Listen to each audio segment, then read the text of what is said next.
Good afternoon, everybody. This is Droptimus, and I'm here joined with N2O. Hello! Today we're going to be casting a show match between Matiz and TerraN. And The TerraN. yes, and At least it's fitting. we are already into game number 1. So, spawning in the bottom right-hand corner, we have the red Zerg. His name is Matiz.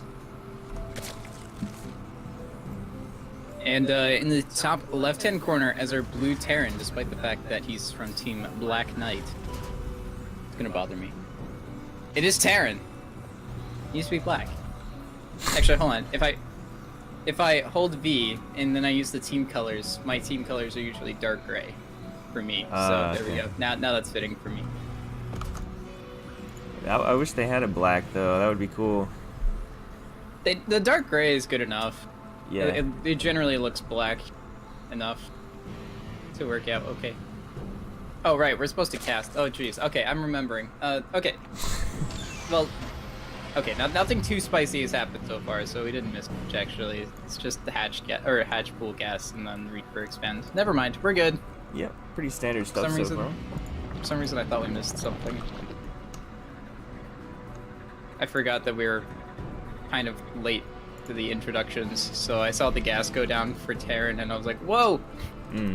Whoa! But yeah, the second supply depot is already on the way, so that doesn't really make a difference. Yeah. Command center on the low ground. Oh, a quick third hatch as well from Matiz. So both players going for some very heavily eco-focused builds. I saw somebody do that today, where they went for like a 20 supply third hatchery, and I was confused. They died because they couldn't micro very well, and I did 2-1-1. Oh, nice. They did not last very long, but yeah, the third hatch, as long as you can keep it alive, do pretty well. See the Reaper coming in, doing a little pokies. Nothing too bad going down, no kills yet, and the queens are popping out, so the Reaper will get to turd at some point or another. That was a weird animation, having the inject fly around in a rainbow fashion. Is the Reaper mine? Let's see. Reactor and a factory coming up. Oh wait, no, actually reactor on the barracks, tech lab on the factory, and a third command center in the main. Yeah, that's a fast third CC, probably in response to the fast third hatchery. Because he has definitely seen it at this point a couple times. Probably just figures, you know, if we want to have a macro game, I'm totally down for that. And I'll agree there. Macro game in TVZ is kind of where it's at. If you try and do cheesy things anywhere past like bunker rushes, really, really hard against a Zerg player, so that's fair enough. Late game TVZ, great to watch. Late game TVZ, great to watch, but not so great to play. At least for me, anyway. I mean, I've started to get adjusted to bio. I just kind of figured out that I don't build enough medevacs, so I can't travel all over the place. So I just do more medevacs and then 3-prong grab, and then just as long as you got like a medevac or 2 of units in like 3 or 4 different places at once, then the Zerg starts like freaking out, and then they die or something. I love it. I'm still mech at heart though. I can't get used to bio 100%. That's kind of like I am with bio. I mech every now and then, but I always prefer my bio. Yeah, if you're a bio player at heart, it's a little bit rougher because it's just there's not a whole lot that you're doing in comparison. Yeah. Like the playstyle's so different. It's like you're playing Protoss or something. Quick armory going down in the main before NG bays, so possibly going to go for a Hellbat timing. Ooh, I like the Marine Hellbat. Like Marine Hellbat's generally pretty cool because it's a heavy mineral style, so you don't have to spend all that money on the gas on making Marauders, so you can like devote all of your investing towards upgrades and whatnot, which is definitely neat. And Hellbats are tankier too, and if they're Hellions, they get to run around faster than Marauders do. So I'm curious to see what happens. By the way, I'm getting a little bit of lag. I think I'm going to restart the router after this game. so it might be like 2 minutes or something, but hopefully I'll fix the lag. No. Well, I don't feel it on this end, so Yeah. it's not. I don't think it's affecting the players at the very least, and that's usually the most important part. Yeah, it's definitely. I'm pretty sure it's definitely me. It was happening in my ladder game too, that I just played, but right before this. It's not bad enough to affect the rest of the players, so that's okay. Yeah. Actually, how do you like King's Cove for TVs? Being a TerraN yourself. I like it. I like it because it's kind of a pretty much straightforward map. There's a lot of open area throughout the map. That's my favorite kind of map. It's got the high ground too, next to the bases. Yeah, it's got some cliffs and stuff. It's really interesting. I always love these kind of maps. Ooh, this is a Marine Hellbat timing, so you're correct there. And there's a lot of queens here to try and defend this, targeting the medevacs. Get on them. The Ling's trying to get us around, but there's not a whole lot of Zerglings. But the queen's staying alive, doing good jobs on the transfuses there. Matiz is. He gets all the medevacs, and now these Marines are a lot more squishy.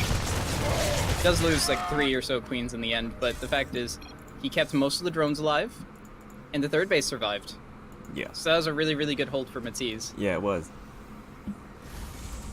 And he's got his TerraN's got his third base landed, however, and he's got his upgrades on the way finally, and some more barracks on the way. So we're just going towards a more standard BIOS setup, which is good on him. So it's not the end of the world for TerraN, it's just that he will be a little bit behind for the time being. Oh my god, look at their production tab for the Zerg. Yeah, it's almost... You ever think that you're not doing enough? Take a look at that production tab, like... Holy hell. Okay, well, most of the stuff is finishing now. It was like 1-1 melee upgrades, Banelink's morphing, and like 3 tech structures and creep tumors all over the place, so... Huh.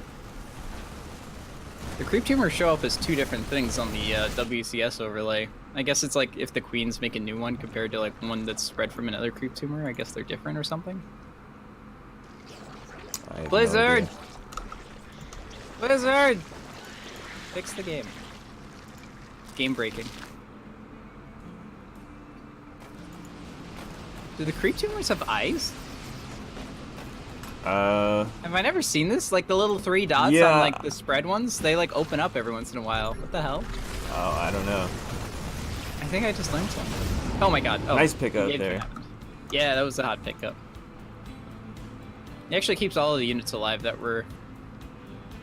As long as that was a double medevac drop going towards the creep, he kept all the units, so I wasn't paying attention. But... No units lost is important. Everything's gonna get dropped to get healed up here, which is good. Matiz is getting a 5th base. Good thing to note. And TerraN's about to finish his 4th base. Or his 4th CC, right by the 3rd. Which is good for him as well. Now, I haven't really had a whole lot of late game TVZs on this map, which is why I was asking what... I haven't either. No, I haven't even played on these new maps too often yet. I think maybe I've played this map probably like twice or something, so... Well, I usually 2-racks on this map, because it's easy to 2-racks on the map. Yeah. And then I just try and kill them fast, so I don't really get to get an opportunity to play late game on this map either. But it seems like it could go for a while. Like, there are a lot of bases on this map, and the high ground and whatnot allows for TerraN to get pretty defensive here until the late game. And the Zerg obviously can expand all over the place because there's lots of nice little corridors for them to move the drones around to all the expansions that are nearby. Yeah. Yeah, definitely could be a macro-oriented late game, like split down the middle map kind of map. Yeah. Oh, we see here a little Ling run by from Matiz, and the Lings kind of evaporate, so the siege tanks kind of get coated with some molten tungsten or whatever it is that they fire. I want to say it's molten tungsten. I don't know why.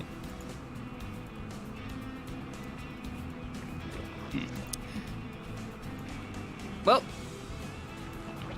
I'm still kind of in that wake-up phase. Like, I finally just had coffee number 2. Coffee number 2 is the one where I'm gonna wake up here. So game 1 will be a little bit shaky as far as the shoutcasting is concerned. Oh, never mind. TerraN's gonna make it easy for me and just send everything across into the middle of the map where all the Zerglings are. Alright, so I don't have to come up with anything too creative here. He's got his, it's a 2-2 timing. He's about to finish.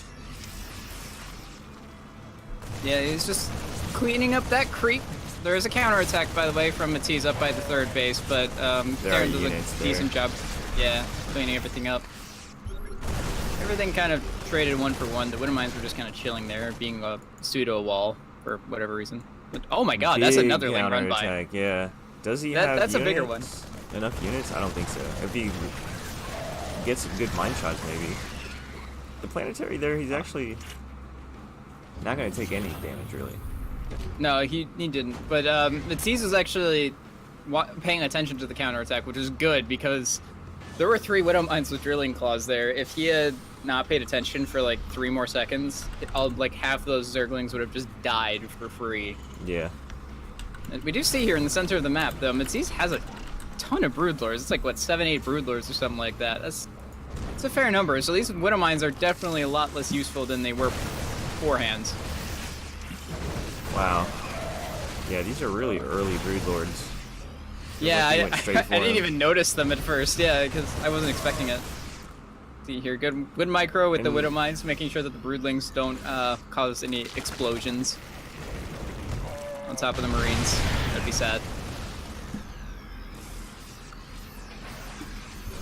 Matiz is looking to like crush this, crush TerraN here as fast as possible. He doesn't even have creep spread over here. He's just gonna attack off creep. Kind of keeping the TerraN busy. All right, there we go. Yeah, at some point or another, this will start picking up. TerraN does have some ghosts here to try and snipe these Broodlords, but until then, until the major engagement happens, it's just gonna be a lot of skirmishing and a lot of Broodlords dying. Oh, well, there's the engagement. Yeah, Matiz actually got a command center kill up on the TerraN's 5th. All right, so the Zerglings coming in, just surrounding the siege tanks here. These Liberators not doing a ton against these Broodlords here, unfortunately. They're busy sieging up against corrupted Broodlord, and Matiz just like pretty much convincingly wipes out the entire bio army. Yeah, if we look at the supply, it's 197 to 114, and Matiz is right on Terran's doorstep, so I mean, it could be GG right here. I don't know. We watched the eternal battle of Broodlings against the planetary. Yeah. Thing's got 40 kills already against 3 units. This is not fun here for TerraN. He's basically just running in, trying to snipe for 1 Broodlord at a time, but that's not really going to make too much of a difference here since there's still like a handful of Corruptors and 4 more on the way that can turn into Broodlords at any given moment. He's managed to keep the planetary alive, but that's expensive. Yeah, true. I think this is pretty much just a build order win because he wasn't ready for the Broodlords at all, you know? Yeah, well, like you said, they were pretty fast Broodlords. I didn't expect them until I literally saw them in the middle of the map in front of creeps. So definitely is not a fun time for TerraN here. Yeah, the Lings are getting on top of the Ghosts. The Banelings are inside of the TerraN's infrastructure, and yeah, GG. Matiz takes game number 1. Nice game 1 too. Yeah. I don't know, I almost feel like if TerraN was doing a little bit more of trying to be more proactive across the map and doing more drops and whatnot, it would have done better, but that's just me using my diamond brain. So I don't know if that was actually would have made sense or not. But if Zerg is that comfortable going for Broodlords by 12 minutes on 5 bases, generally speaking, that means that either they're way ahead of you, or they're just really comfortable and are sure that you're not going to attack them. Mm-hmm. So I'm curious to see if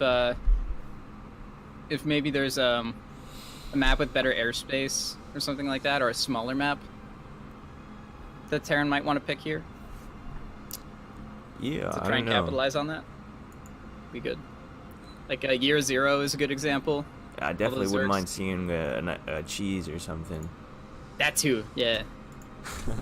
TVZ or either side choosing in a TVZ matchup is really interesting to watch because generally speaking, both sides can be very, very well poised to defend and survive. So it's always interesting to see somebody try and break the other player and succeed, or at least do a ton of damage because it's not extremely common.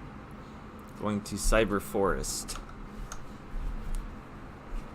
This is a decent TerraN map, so can understand it, but it's also an okay Zerg map as well. So, like, if there's another map where we could see fast Broodlords, I feel like this is another one of those maps where we would see it, right? Definitely. Because all of the non-linear paths for the Broodlords to just wander around, sit on top of high grounds. Yeah. Take advantage of pathing. And the map it's is really not that big. Yeah. Yeah. It's not the smallest, but it's not the biggest. It's like that Goldilocks effect where the Broodlords can hide and not die for Marines, but also manage to get across the map in time. So, I don't know. But at the same time, that means it's a good siege tank map as well. Mm-hmm. That's why I vetoed this map, because TVT is a nightmare as a mech player. Yeah. Because they'll just siege right outside your natural on that high ground towards the middle of the map. And if you lose your Vikings, like the moment you're behind on the Viking count, then you're kind of stuck in 2 base for the rest of the game. Makes me cry.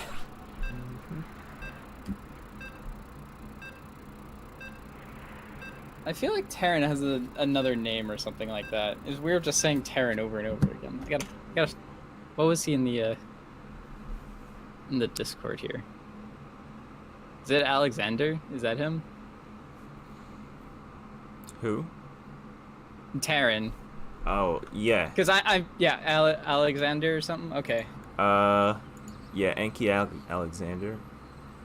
Because it feels weird calling him TerraN over and over again. It's like when people try and cast Time or something like that. Yeah. Except with Time, it's a little more complicated. Time's out of time. Time is going for a timing attack. There's always lots of puns when we watch Time get casted. Well, they're not even on purpose either. It's just... I don't think he knows how hard it is. I don't know. Okay, we gotta do introductions. I forgot about that. Okay, so... Here. I'll take my boy TerraN over here. All right. So in the top left-hand corner of Cyber Forest, from his name's Tiago. Oh, doy. Okay, Tiago. Yeah. Oh. So, Blue TerraN from Team Black Knight. It is Tiago. And Yes, that makes sense. It's EU. Sorry, go on. And spawning in the bottom right-hand corner, we have the Red Zerg, currently up 1 point in the series. His name is Matiz. Yeah, so if he's in the American server, then of course his name is likely going to be different on the EU server, or well, Yeah. potentially different. So it makes a lot of sense. It kind of confuses me to see Black Knight because there's a Counter-Strike team. I don't think they're together anymore, but there's a team called Nuit Blanche, which means White Knight. Oh, okay. And the logo has like a picture of a white fox right now for Black Knight, so I keep looking at it and I want to say like it's the same thing, but high school French brain says it's the same thing and it's not. Alright, so on Matiz's side, it looks like he's going for a very similar build that he did last game. He's going for the very fast third base, which is going to be Yeah. really, really good for him again if it can't, or if Tiago can't capitalize Right. on the greed of Matiz here. He will scout it soon, I'm pretty sure. He'll go into this base and see like, oh, there's no drones at the natural. And if he goes up into the main base, he'll say, oh, there's no tech. Or he'll just go straight to the third and see it straight away. Okay, that works too. So how about Cyber Forest? How many times do you play on Cyber Forest as a map? Just a couple times. Like, I haven't played that much this season at all. Yeah, I don't know. Like with the new stuff, or with the new way that the seasons work and stuff, where we get a bunch of maps at once, but then we sit on them for forever instead of like getting like a couple of maps every season. Yeah. I get really, really excited because when I play the same maps for forever, I get really frustrated because I feel like the maps are more or less solved or something like that. You just know what you want to do all the time. So I just veto all of the old maps and then only play the new maps for a little while.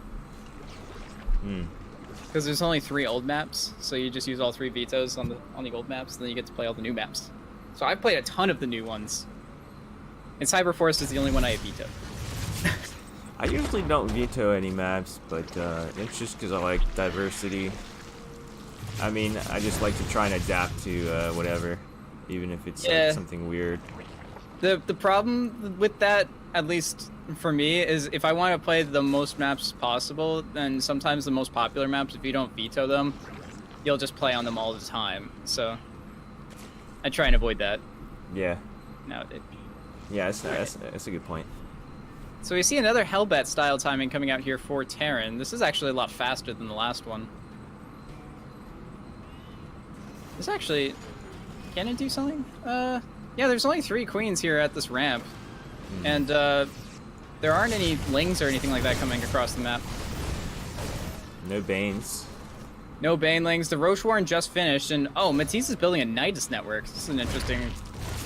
This could actually do a lot of damage. There's not even a baneling nest, so you definitely... banelings are so good to hold this, but without banelings, it is a lot harder to do.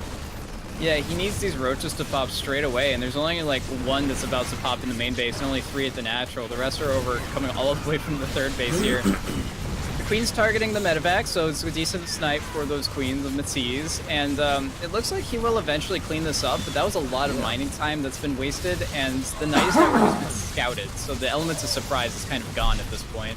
Yeah. Oh. Tiago trying to build a supply depot right on top of where the Nidus network went down, but he's already building 2 bunkers in his main base, and he's got enough infrastructure to build some marines to accompany those bunkers, I think. However, they're only halfway done, and the queens are already coming across the map. Actually, this is pretty strong from Matiz. I didn't think this was going to do as much as it was going to. There's a tank about to pop out, and a Liberator. So it's holdable, I think. But he's going to lose a lot. Yeah, like this, one of the bunkers did end up going down. SCVs are going to have to be pulled off, or were being pulled off the line to attack while the siege tank was firing, which is never a good combination. This bunker finally finishes, which means that Matiz might have to back off at least until reinforcements arrive. And now we have one of those really awkward standoffs. Oh, never mind.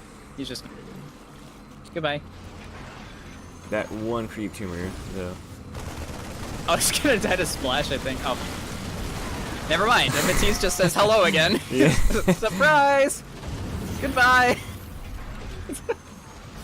Gonna have to inch that tank closer. He keeps like, he's just gonna poke out every once in a while. He's like, don't touch me. Now there's another Nidus in the natural. Oh, jeez, and he's not responding to this. You cheeky boy, Matiz. What are you doing?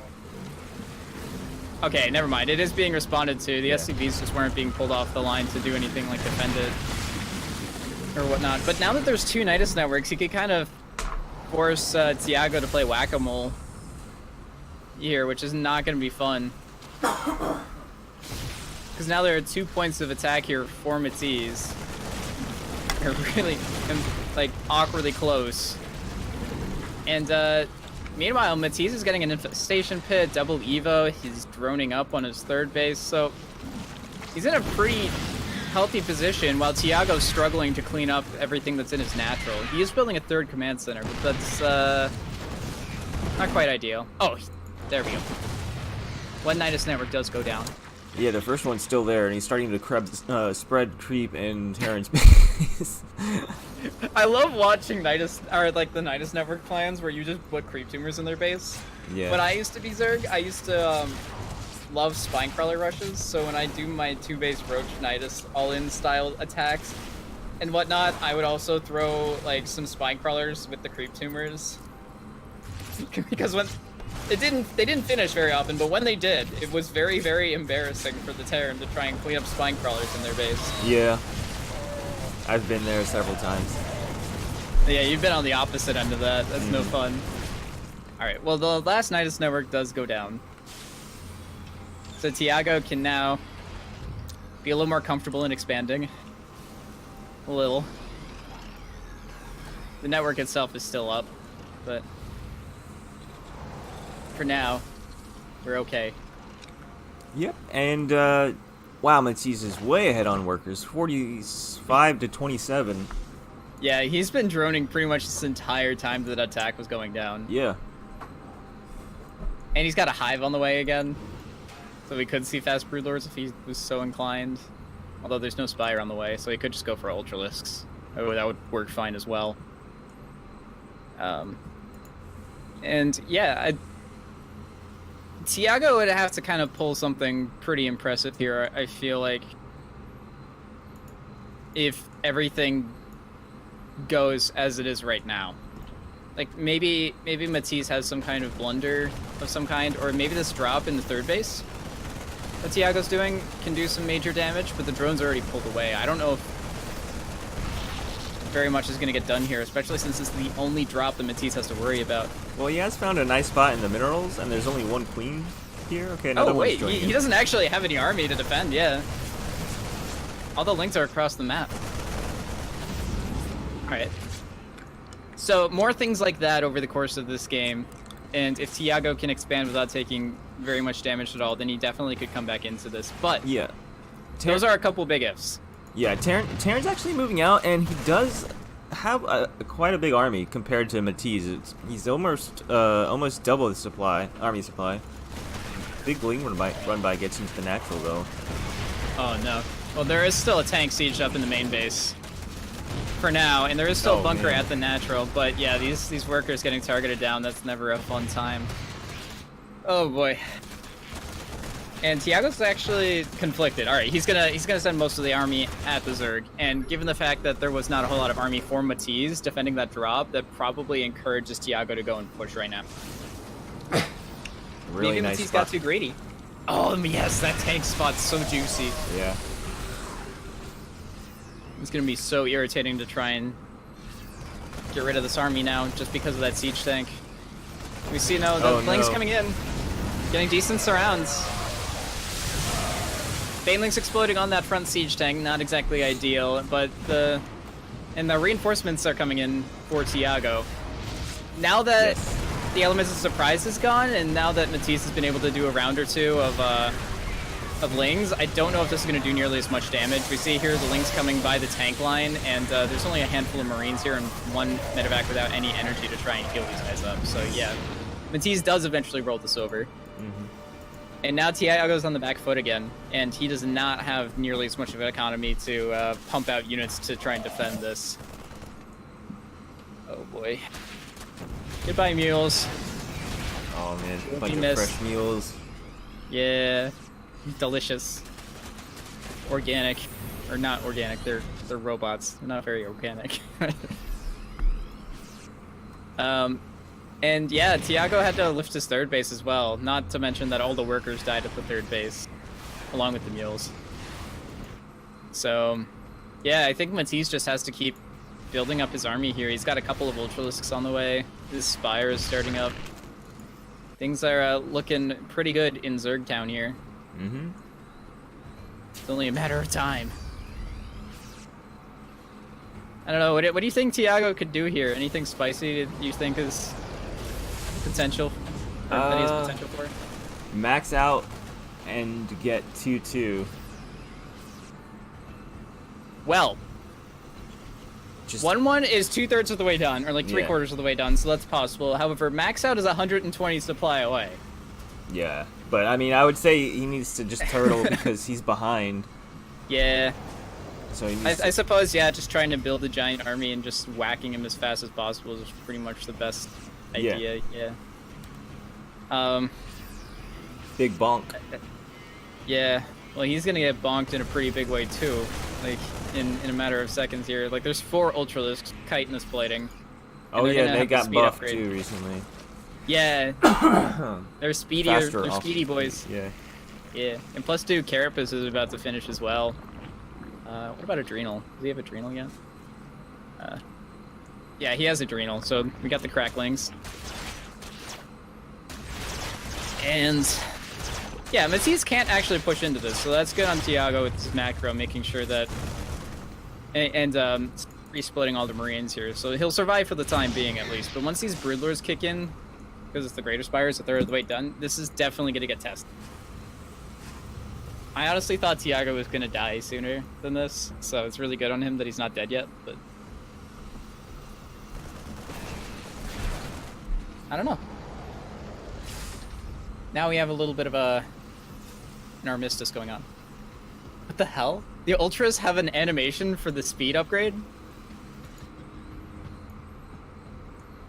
Do you see What? that? On the Look at the cabin? Ultralisks when they move around. Oh. Oh yeah. They're slicing through the air. They're like Naruto running. Yeah. It's amazing. They're like going supersonic. Mhm. It's amazing. It's so derpy and I love it. Alright, Tiago's gonna figure out that there's a 5th base here along with a lot of happy little huggers. Or not, they're not little. Happy big huggers. Yeah. He's trying to juke the Ultralisks, but that's not gonna last very long. Yeah, the medevac's gonna have to get out of there because there's a bunch of corruptors waiting to as the welcoming party, and they're not very welcoming in general. We see some Widowmines going into the 3rd base trying to get some kills as well. There's a total of 9 drones that went down, so that's pretty decent. And okay, so he is trying to do some as many drops as he can properly sustain without dying at the main base. So he's doing the best that he can right now. He's starting to poke and prod.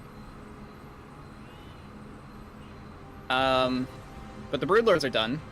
They're in the middle of the map. There are 5 of them, which is less than like the 8 from last game.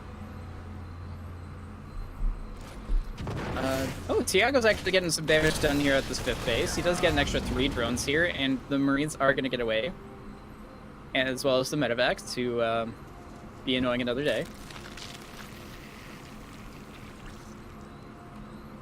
And Tiago's slowly coming back into this. His 4th base is finished. It's going towards its towards location on site. Once these Broodlords arrive at the door of TerraN, things are going to get sketchy, but this map is a little, or they're a little too far away to be a threat right now. Slow and steady. Across the map. There we go. There you go. 3 Marines come back to the 5th base. Pull the Broodlords back again. I almost feel like Matiz needs to, like, pull off a few units, because, well, okay, the Marines are dead now, but, like, an anti-drop force or something like that, because these Broodlords being pulled back every single time is just delaying Tiago's ultimate demise, and that means that he can actually build more to try and come back into this. Like, Matiz is on max out almost, and Tiago's on 150 supply. He's 20 army down. Yeah, alright. So Matiz is doing that now. That's good. There is a drop on the other side of the map, finding a few drone kills, but a little bit of a distraction. Gonna get cleaned up. Yeah, at least the Broodlords aren't going back this time to try and deal with it. Yeah. Because they're trying to be super helpful, but it's not really working out for them. And oh my god, there's like 13 Broodlords now. Oh my god. You see, there are ghosts here trying to snipe away these Broodlords, but it does take 2 snipes to kill a Broodlord, and the Ultralists here are not very happy that their friends are getting shot at. That's actually a lot of ghosts, wow. I also do manage to start cloaking up, but there is an Overseer here, so once that Overseer gets sniped, then Tiago might be able to survive a little bit longer, but yeah, the amount of Broodlords that are here is absurd, and these Ultras even get into the natural. I don't know, man. It's not looking good. Yeah, it's a little bad here. The amount of Brood Lords here is insane. There are 2 Liberators poking. The 2 Liberators is a very, very slow clock for a bunch of Brood Lords that are now even split. The 4th base does go down as well for Tiago, and yeah, he's just gonna tap out there.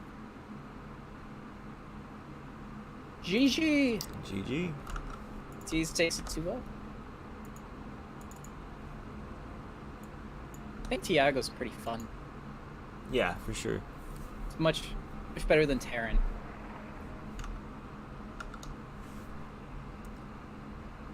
I feel like I know a Tiago. Yeah, Keller's Player-wise. name is Tiago. That's where I heard it from. The I went to one DreamHack before in Montreal when they were just starting to do stuff over in NA, and Kelliger was there, and I think he was like the first Brazilian to get to that level of play, so that was really cool. That was the one where True won it, I think. He's either like first or second or something like that. But it was really cool because I was on the Psystorm or like community team at the time, so I actually got to talk to like Tempo and stuff. And yeah, like, oh wait, so my GPS was broken on my phone at the time. Like my phone was kind of bricking really hard, and I was on roaming data, so I couldn't turn on the internet, or else it was gonna be like $1 a minute or something stupid. And I was trying to find my way to the convention center from the hotel, but my phone's GPS, like I said, was bricked, so I went the wrong direction. And I actually ran into Tempo with the people that he was staying with on the street, and he recognized me because I said hi to him the day before. He's like, "Hey man, where are you going?" I'm like, "I'm going to DreamHack." He's like, "Dude, that's this way." So he like took me, and then we walked like 10 minutes to the convention center. I can't imagine what would have happened if I just kept going the wrong direction, because I was starting to just zigzag because I had no idea where I was going at that point.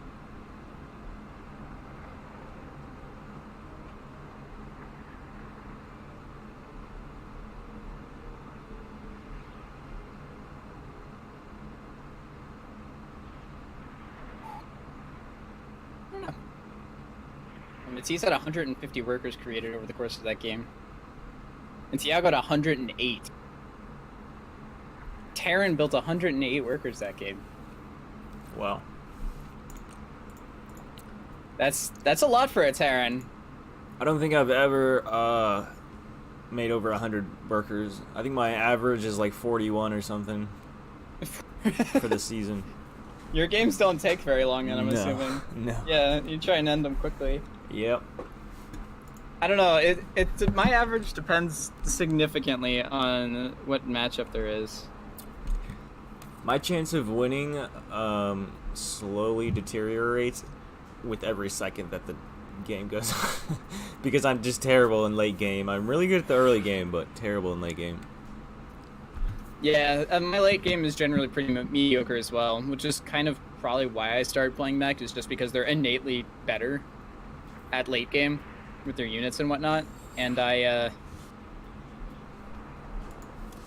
but even then, as a mech player, you don't really build a ton of workers because you max out kind of quickly if there's not a whole lot of engagements going on. And you want more army supplies, so then you kind of just stop building SCVs. And you just start building more orbitals. So, at least if you're a really turtly mech player, which I tend to do after like 10-minute mark, I'll just, Battlecruiser, Raven, Vikings, Thors, orbitals all over the place. Start having to move buildings around so you can make more room for orbitals. Can't remember when this was, but I think there was a game that I played like a couple months ago where I had more than a page worth of command centers. Wow. It was pretty overkill, and I only had like 20 SCVs. I had to start making more because too many of them like got sacrificed. At I that couldn't point, build anything. At that point, you could have more mules than SCVs. I probably did.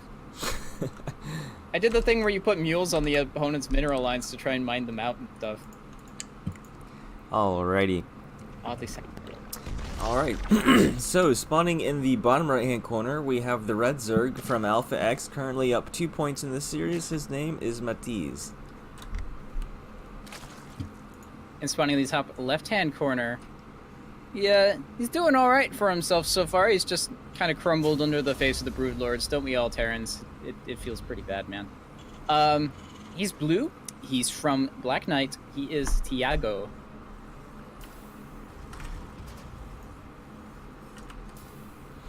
I do kind of want to see a little bit of a difference in build style here. These show matches are generally pretty macro-y, at least from my experience doing them so far.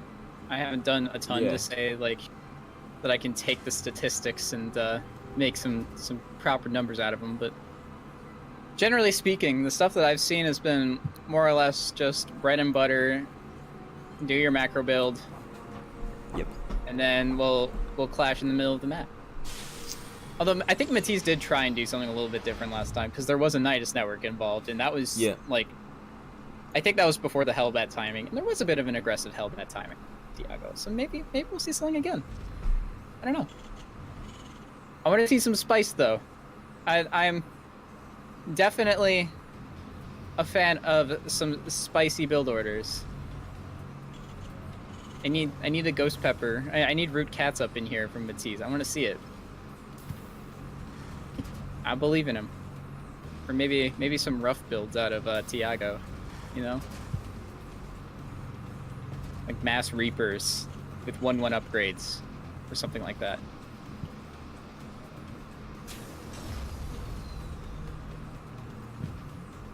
Okay, so we see Reaper into Marine, into another Marine for Tiago. That's actually interesting. He might not go for Hellions then. Which is different than the last 2 games, because he did 2 Hellbat timings the last 2 games, so he might be expecting Matiz to do something a little bit more aggressive. I'm not entirely certain, because having 2 Marines like this means that you either want to snipe Overlords to deny scouting, or you just want them to be able to defend easier. Like, I've seen people build 1 Marine, but normally 2 is a little bit safe. So I'm curious now as to what's happening. Alright, well we do see the reactor from the barracks finishing up, and we see it Sack Lab on the siege tank again. So, okay, we will see Hellions. It was just a safer play. I see. It's okay. That Reaper's still alive. Hasn't got any kills yet, though. But yeah. Just the...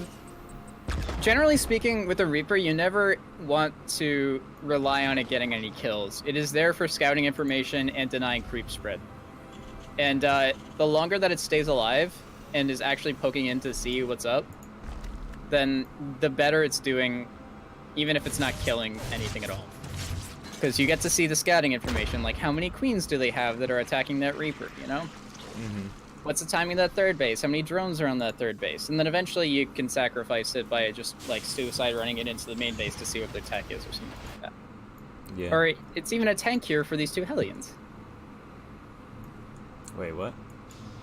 It's a Oh yeah. it soaks up damage for these. Yeah. I was trying to find another word other than tank because I Yeah, tank as in like yeah, in it's the gonna Overwatch. soak up the damage. Yeah. Yeah. Like in Overwatch, the tanks. Yeah, like for a MOBA or something like that. Yeah, we see here that 1 Reaper... Actually, I think that the Queens will prioritize the Reaper over the Hellions as well. I don't quote me on that, but I think in general a lot of army units or attacking units will do that. So having the Reaper there is really nice, especially because it'll heal itself up.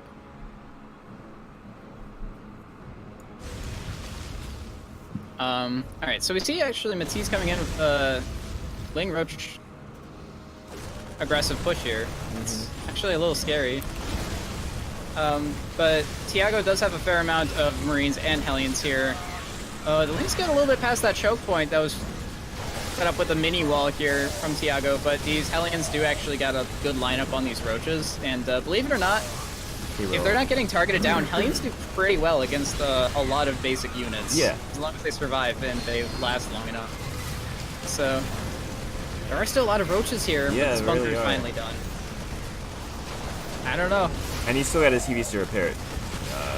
So You see 12 workers have gone down so far, 13. Oh, jeez. Yeah, that count is going a little high up, but he does hold in the end. And Stim is done, so he can clean up these roaches. more lings on the way, though. uh-oh. Even more units after that, too, on the way. So he is starting to Alright. drone now, though, so it looks like Yeah. it's going to come to an end. Drones in the double digits going off to that third base. But, yeah, there are still a lot of units here to pressure and make sure that Tiago can't land that third CC that he has right now. And maybe force out some additional army. We do see that siege tank in the main base, though. It's probably going to thwart any future attacks into this natural here.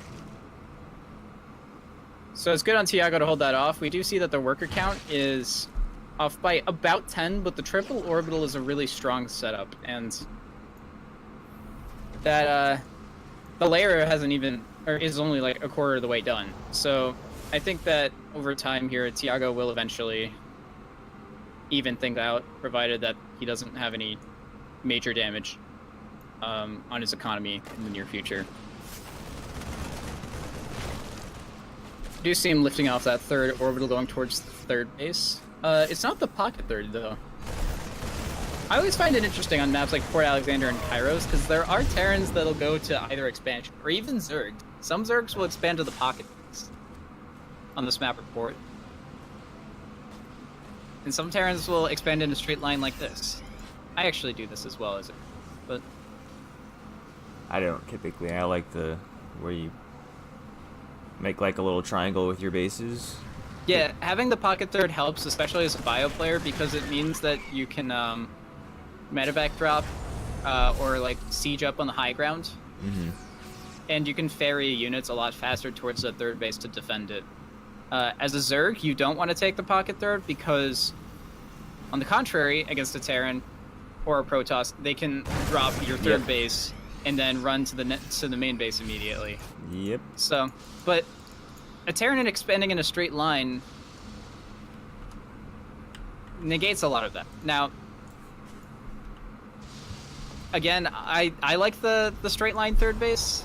At least when I'm meching. When I'm bioing, I will do the pocket third. But when I'm meching, I will generally expand in a straight line because this is a very easy third base to defend. For whatever reason, that pocket third is just a nightmare to defend. It just doesn't work in my favor ever. It takes a while to expand your fourth and fifth bases once you establish the pocket third. And also, if you take it as your fourth base, you can planetary it, which is great. That's another thing. Alright, we see Matiz coming in, trying to poke with some lings, just making sure that Tiago is kept in check, that he's not, like, missing, or, well, that he doesn't have this wall open. It's not a budgie. But just might as well poke and see. Doesn't cost a lot. But Tiago's actually here down at this fourth base location, and siege tanks are sieged up in a solid position, and the stutter step. Oh, that's so much stutter step, and the beauty. Look at that micro. And siege tanks don't even die. Ravagers, and all the lings are dead so far, and most of these marines are still intact, and there's 3 medevacs with a ton of energy still to heal all of this. I think this fourth base is going to go down.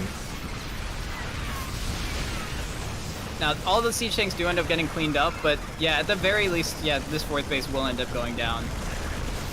And the marines will survive as well.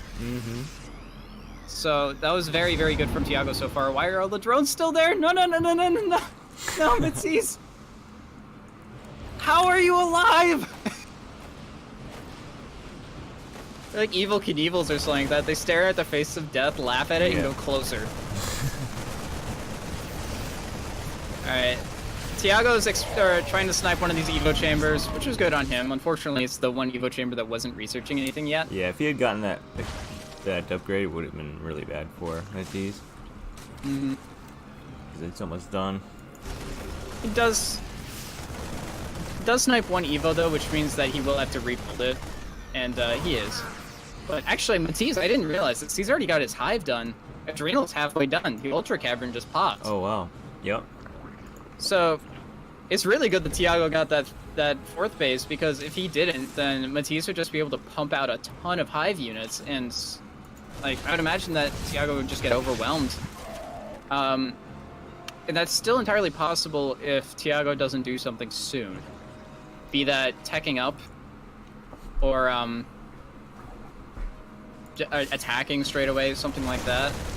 But the longer that he lets this army of Matiz grow and for the economy to be booming, then the worse it's going to be for Tiago, I feel like. Like, late game TVZ is a nightmare in general until you get that Liberator count really high up there, but then the Broodlords ruin your day. There we go. Alright, so Tiago's going to send a double medevac drop into the main base of Matiz, and he's going to send the rest of the army up to the northeast position, along with another medevac going towards the third. So this is what Tiago needs to do here. This is what will get him ahead. I do like this position. He's got some domains up here as well to reinforce with the main army. And, oh, the damage to the main base. The Ultralisk Cavern's going to get sniped. Titus plating barely finishes, but no Ultras for the meantime.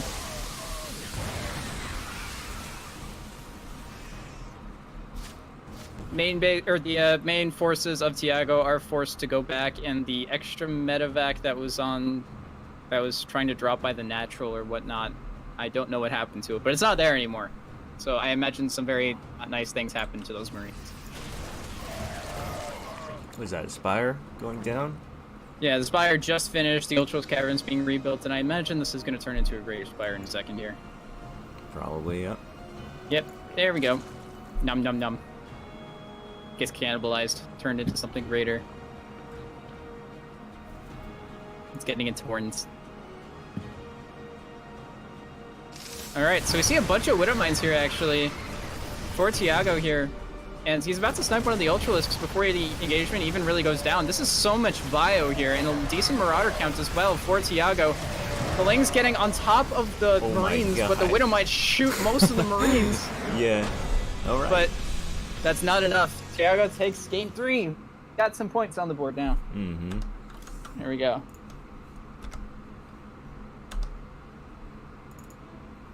So those Widow Mines being a little mean, but yeah, the fact that those Ultralisks got sniped, like, one of the things that I always forget as a all right, so Tiago's gonna ask for 2 minutes. Oh, it's a water break. Yeah, I also have to use the bathroom real quick. I'll be right back. That's fair. All right. All right. Assuming that the microphone's still on, and that you guys can hear me, I'll go ahead and do some spiel right now.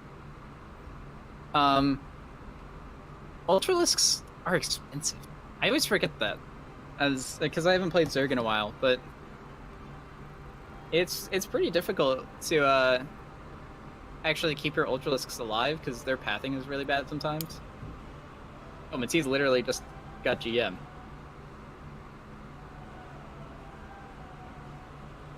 Huh. Did GM just happen today?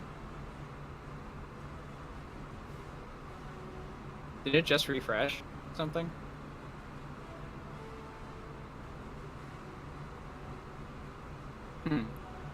I guess.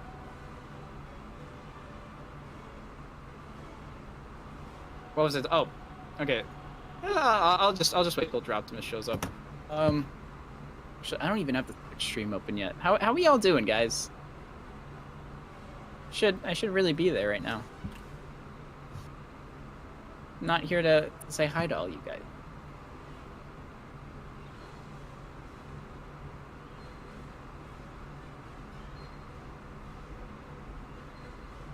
Where? Oh, it's on Afrika, isn't it? That's why I don't have. Whoops. Yeah, that's what it is. How we all doing over there?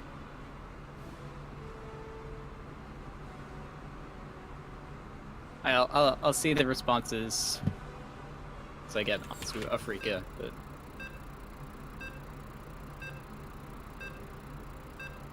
in a moment. All right. Now I can say hi to all you lovely people.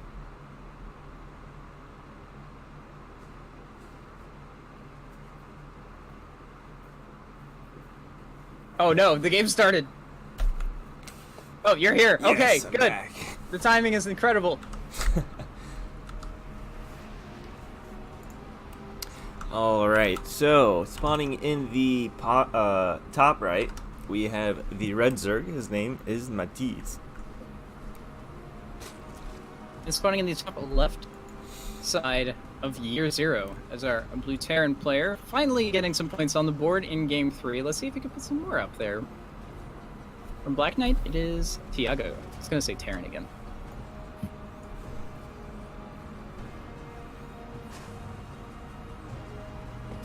Alright. Year 0, I feel like, is a really difficult map for Zerg. Just generally speaking. It's a fairly good Protoss map from what I've seen. I could totally be wrong on that. And it's a decent TerraN map, and ooh. My prayers have been answered. Drop the miss. Yep. I see barracks on the wrong half of the map, or technically the right side, so the right half, but... Oh, that's a third Rax! Oh, we're not taking any time here, guys. Tiago does not like this map, I guess. Or maybe he really likes it, but only if it doesn't last very long.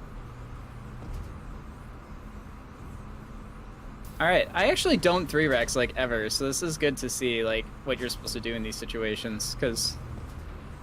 I'll do 2-Rax just fine, but... Uh-oh. Matiz drone scouted this game. He sees 2 barracks. He doesn't know about the third, which is important. If he sees the third one, then that's not good. Oh, he's gonna go up the ramp. He's gonna see it. Oh, no. Okay. So Matiz can defend this. It is possible. It's still gonna be rough for him. 3-Rax is a very, very all-in style of build here.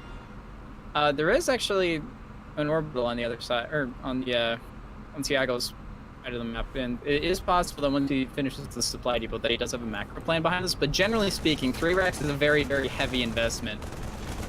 So it's gonna be pretty rough here for Matiz if he doesn't react just right. Like, he might have to sacrifice this natural.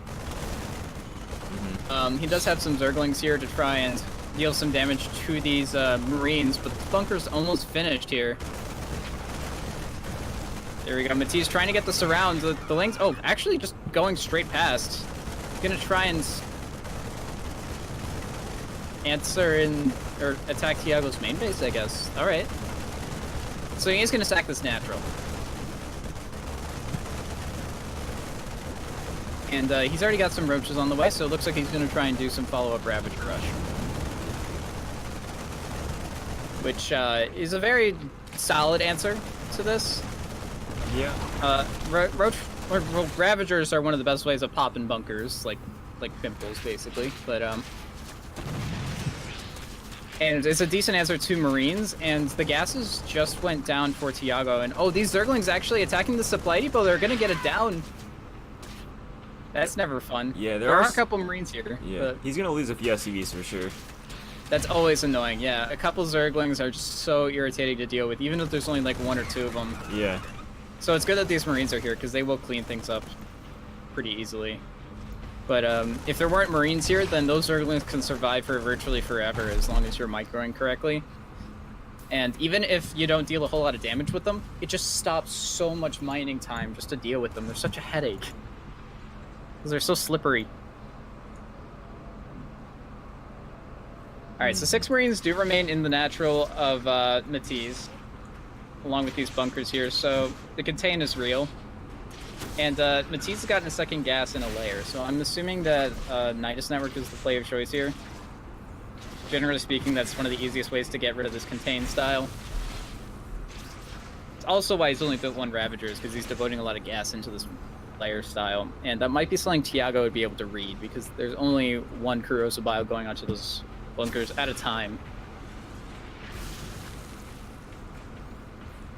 And another thing to notice from Tiago here is that all 3 barracks went home. Usually, like, if you're doing some Maru style of proxy, you send 1 barracks to go and, like, float around the main base to do some scouting info. Yeah. Which is really helpful for things like this when you see the Nidus Network going down.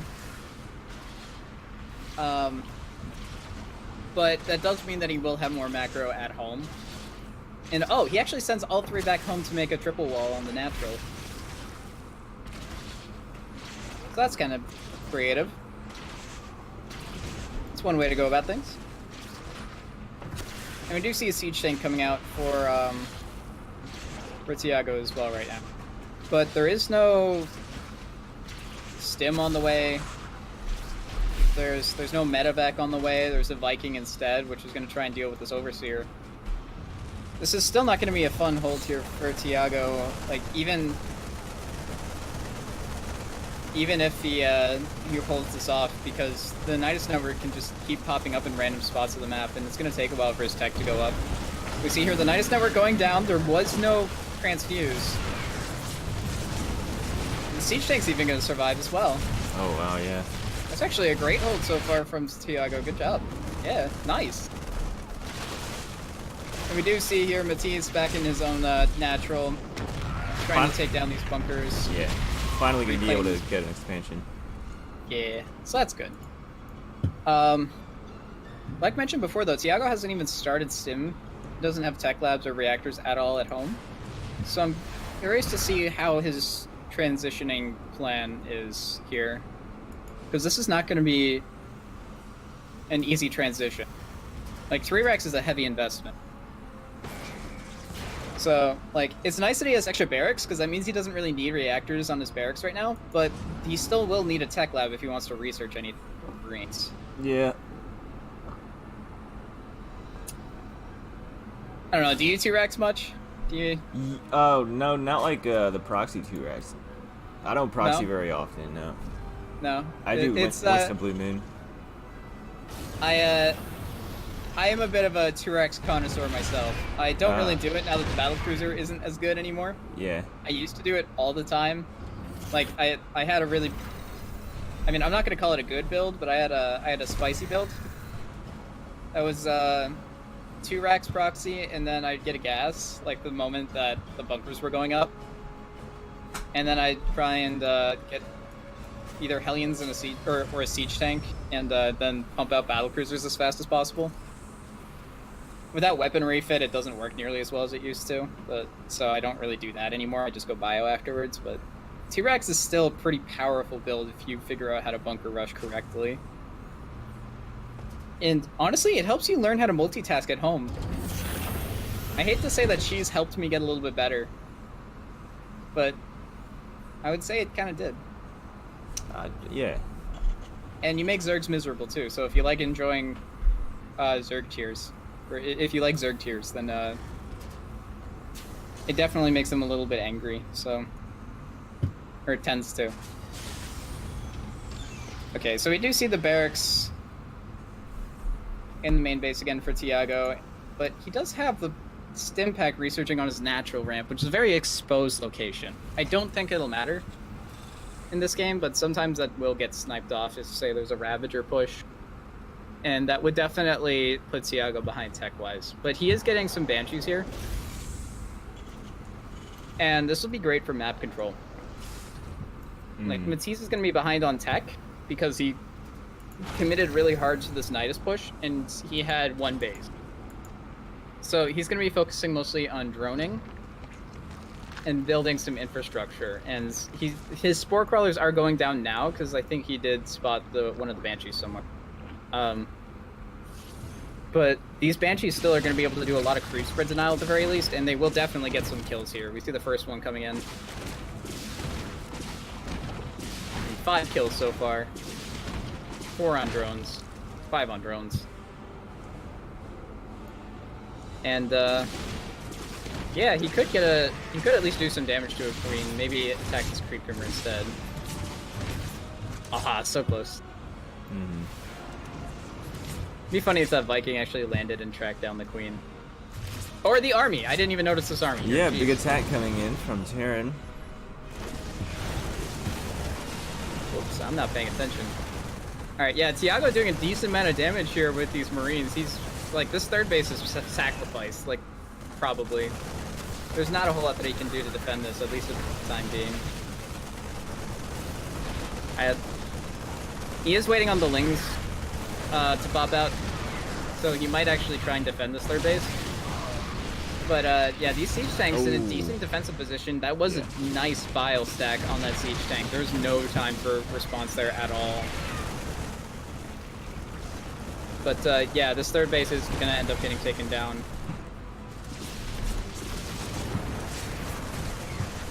And yeah, this is gonna be pretty rough here for Matiz. He does still have his Nidus network, but he has an army at his front door that he's gonna have to deal with, and he's attacking off of creep. The siege tank is still alive, and these Marines, while there are no medevacs to heal them, they have gotten a decent amount of damage through. Tiago takes game 4. We tied it up. All right. I like it. I like it.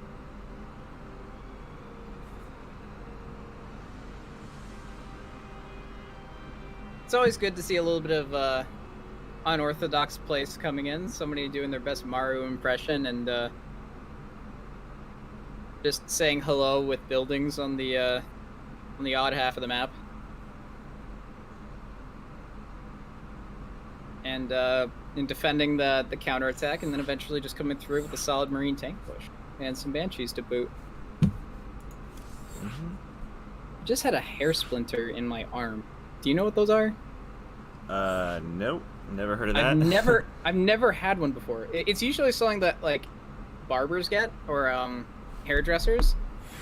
But I guess like when I shaved or something like that, I must have like there was a hair that was on my desk and it somehow lodged itself into my skin. But basically like hair follicles are like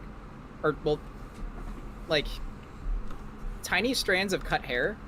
You know, like when you shave and stuff, like they're like tiny little like short strands of hair and stuff. Yeah. They're actually pretty strong when they're that short. Yeah, right, yeah. And so sometimes if they again, usually it's for hairdressers because it makes more sense because they're dealing with your hair and stuff. Right. But sometimes they can like lodge like a normal splinter. Wow. And they're pretty painful and they're hard to get out. But I got it out. We're good. I don't know how it got there, but it definitely was not in there very deep. But yeah.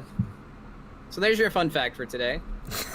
outside of StarCraft is that your hair can be a splinter. At least it's not a fiberglass splinter. Those are nasty. Alrighty. Can't see those. Spawning in the top left-hand corner of the map, we have the Red Zerg, losing 2 games in a row. His name is Matiz. And spawning this time on the right side of the map. I think this is the first time we've seen him on the right side and the bottom. As our blue TerraN player from Black Knight, it is Tiago from Brazil. I think that's it. Yep. Is it? Oh, okay. I got it. Yay. I know it's like with an S instead of a Z, but actually, I don't really. I've been to Portugal once, so I know how Portuguese sounds from Portugal, but I don't know how Brazilian Portuguese really sounds like. Yeah, it's different. Different dialect. I know some that words are completely different. Yeah, I have heard that. Like, it's more so than, or it's like Latin American Spanish versus Spanish from Spain. Yeah. Well, by the way, there's a actually 2-Rex going down, or 3-Rex. Yeah. There's another 3-Rex, and this map's a lot smaller, so this is going to be impressive too. And Matiz is scouting in the wrong direction. He is scouting, and he might come across this in due time if these SCVs get a little wandery. But yeah, so this is a similar build to last game, and the rush distance is shorter. All right, the drone is going to come here, and it's actually going to scout 2 barracks so far. It doesn't actually see the 3rd one on the low ground yet. Kind of weird, but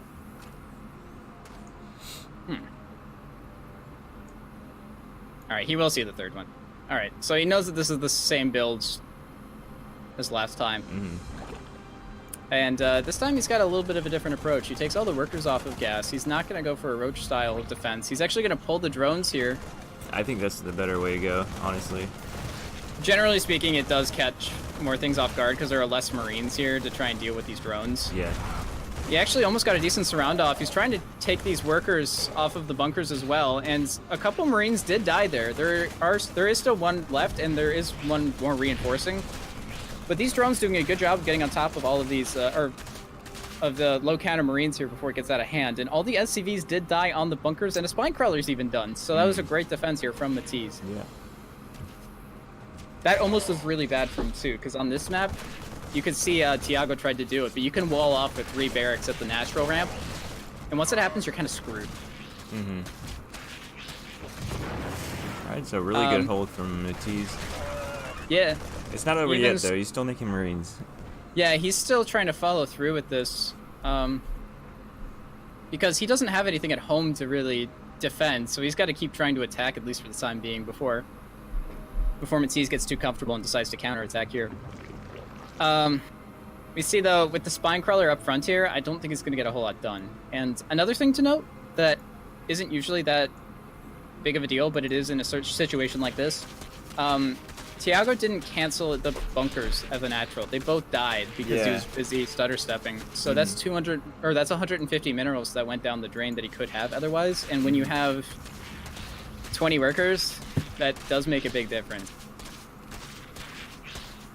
You see these 2 Zerglings trying to do their damnness to get through the supply depot. And they're actually taking down half of its HP. He actually needs to go... Yeah, alright, there's the SCV to repair. And they would have got taken out. We do see the scouting barracks this time around as well. Maybe because it's a smaller map, he's more comfortable with doing this. Sacrificing the extra production for scouting information. And actually, this looks a lot similar, or more similar to the build that I was talking about that I used to do for battlecruiser rushes. You see the reactor on the factory and all that? Mm-hmm. This, by the way, gets absolutely rolled if they try and Ravager rush you, but that's not the case for Matiz right now. And Tiago is scouting, so he knows that there's no Roach Warren around. Because Hellions don't do so hot against 7 Ravagers. Knocking at your front door. But Matiz is going to not opt for a counterattack because he did do a pretty successful hold. And is just going to try and instead get a 3rd base, which will get scouted by Tiago.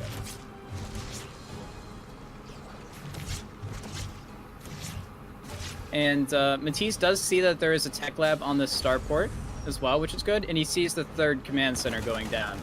So he knows pretty much exactly what's up here for Tiago.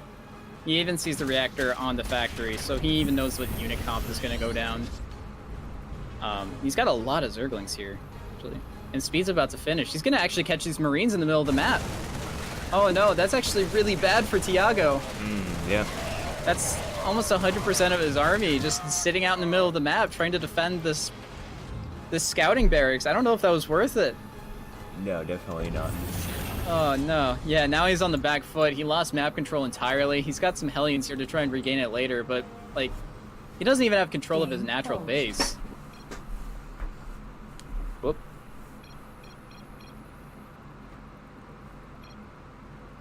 Rip. Rip. Hate when that happens. I actually had 2 people almost, or 1 person did lag out on me today when I was playing ladder. But 1 person almost did as well. I want to say, or I don't know for EU, but on NA, I feel like some of it's from the snowstorm that's going through the country right now on the northern side. Because there are some really harsh winds out right now. Actually, I wonder what temperature it is outside. I'm in the basement, so I'm all good. There's no wind down. But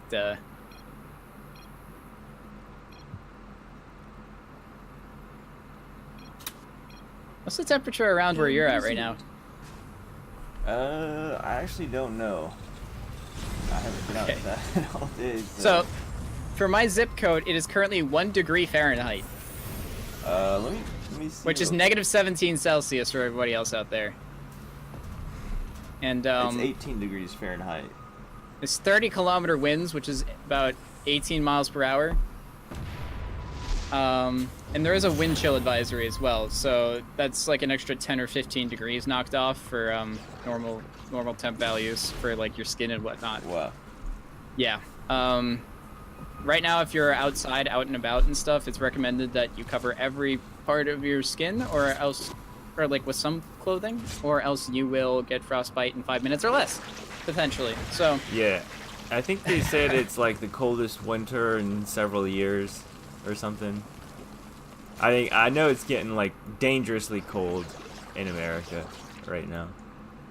Yeah, like I said before, Chicago. Like right before we started the stream, I was talking about how Chicago is like 20 below Fahrenheit right now, or it was at least earlier today. Like they're getting hit the hardest, the Chicago area, like lower Michigan and stuff.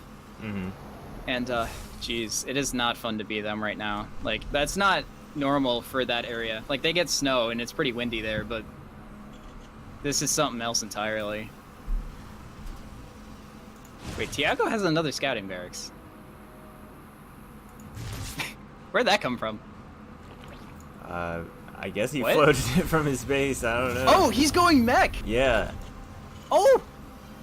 Hell yeah! This is my time to shine and explain things. I haven't seen mech play in a while. I'm so happy, you have no idea. There's a big Hellbat attack here, and the Banelings are just now starting to morph. Yeah, these Zerglings should be able to clean them up by themselves, or along with the Queens. But yeah, there are Banelings here just in case. The fourth base does end up surviving. There are Banshees, by the way, coming into the third base as well, but they get picked off. Eric's just chilling in the main base of Matiz, just kind of floating around. I know this would not be helpful at all, but I'd love to see him land it and build like a Reaper or something. Mm. Or a tech lab. just to send a message. Like, it's not a big investment, and that barracks is probably gonna die soon. Just humor me, man. Yeah. Do it. Please. Please. Come on. Damn it. Alright. So much for that. Alright, well, he will see the hive morphing right about now, which is pretty important to look at. And Yeah. I think he saw the Hydras popping out as well, so he'll know that it's a similar style to the last time. Meanwhile, I think that this extra floating barracks is a tip-off as to the army composition, as well as the Hellbat attack on fourth base. That this was probably a mech play from Tiago. Yep. I don't know if Matiz is confirmed, though. Yeah, because if we look at the vision that he has of the main base of Tiago, the last time he checked, there were 2 barracks, one with an add-on. So, he hasn't really confirmed it. These extra 5 Hellions probably confirm it, though. Up on top half of the map. Now, there are a lot of different flavors to mech, so I'm curious to see as to what Tiago wants to do here. Since he scouted Hydralisks, it's a little bit dicey as far as what composition you want to use, because if they start flooding roaches, then tanks is definitely your best option, but if they keep going heavy lings and Hydras, then you kind of have to throw some Thors and Hellbats in there as well. Mm-hmm. Because the Zerglings will just... I mean, you'll get decent shots off on the siege tanks. Or with the siege tanks on the Zerglings, but once they start getting on top of those siege tanks, then it's a very, very sad time for them, for the tanks. So you need the Hellbats to help tank and whatnot, or to help absorb damage. I need to find another word than it. I think people get it. What you yeah, I still gotta work on that though. The clarity's not there. Yeah. And also, Thors do a lot better against this Greater Spire here, especially with the Thor buff, with the range upgrade, so that the range is pretty much identical to what a Broodlord's range is. Uh-huh. I think the Broodlord might have a slightly longer range still. I'm not sure. I think it's like an extra 1 range, but it's a lot closer than it was before, so the Broodlings don't kind of provide a wall or protective barrier for the Broodlords against Thors. But we don't see any Thors at all. We see Vikings instead, which is okay. Probably is gonna need some extra stuff soon, but also we do see they're still mining from the main base with 2 workers instead of... It's not really a huge deal. It is a little bit more as a mech player than a bio player. I just want to point that out because that's happened since his opening build on 1 base, because that's what he did on purpose the last 2 games. He just hasn't fixed it yet. We do see double starport going down, so it looks like we will start having more Vikings pumping out. Maybe some Ravens, or maybe some battle cruisers. Probably not Ravens as much, because in TVZ, the Ravens don't do nearly as much as the other 2 matchups. Yeah. Because they're less psionic units, or mechanical units as Zerg. there are no mechanical units of Zerg. The only thing that a Raven can unless you have deactivate. the simulant skin. Well, no.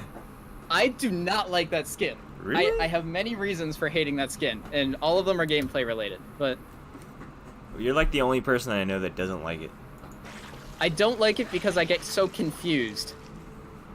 I'm generally not a skin fan anyways, just because I'm used to playing without them. I don't have any skins except for like the HOTS and the Legacy of the Void Collector's Edition ones and whatever the free ones were that they just gave to you. Yeah. Like the Judiciar, Zealots, or whatever. I don't even think I use those. But all right, I'll talk about it in a second. We do see a bunch of Blue Flame Hellions here, getting decent shots off onto these speed banelings. Hellions do a very, very good job actually when these Hydras aren't in a decent concave, and they're just melting all of these Hydralisks. This counter push just got absolutely destroyed. It's good on Tiago, especially since he's trying to get his 50, so really, really nice. Okay, so now I can talk about it. The simulant skin is annoying as a TerraN player because A, the buildings are on fire at red health, and they gain life. Yeah. Why? Who came up with that? I played random every now and then, and when I get Zerg and it starts like on fire, it starts. It's when one of my buildings goes on fire, I keep trying to like repair it. Oh, like set drones. But yeah, like sometimes, if you attack a TerraN building and it's really, really low on health, but there are units defending it, or that building, sometimes you just want to run away and let it burn. Yeah. Because then it might potentially die from that. But if you do that with a Zerg building, that doesn't work. Yeah. So that's one of the main reasons why it bothers me. Another reason is like, for a Roach Hydra Ball, sometimes I can't tell the difference between the Hydras and the Roaches. Because at least with the graphic settings that I usually use, they look very, very similar. Yeah. And so sometimes I don't even know that they have Hydralisks. I just think that they're still massing Roaches. And so I'll engage the army thinking that a heavy Marauder composition is going to be fine, for example, and the Hydras will just slowly melt the Marauders because I didn't have a high enough siege tank count. It's unfortunate. But anyways, those are the main two reasons why they bother me, or why the skin bothers me, but valid reason. I don't know. I do have a thing against the spiky drones and the original Speedling skins. Like, or not the vanilla ones, but the first ones I had that came out with the giant wings. Yeah. Because they cause frame rate issues, which is not actually a problem for me, and they make the units bulkier than they should be. We do see here Matiz with a lot of Broodlords, though.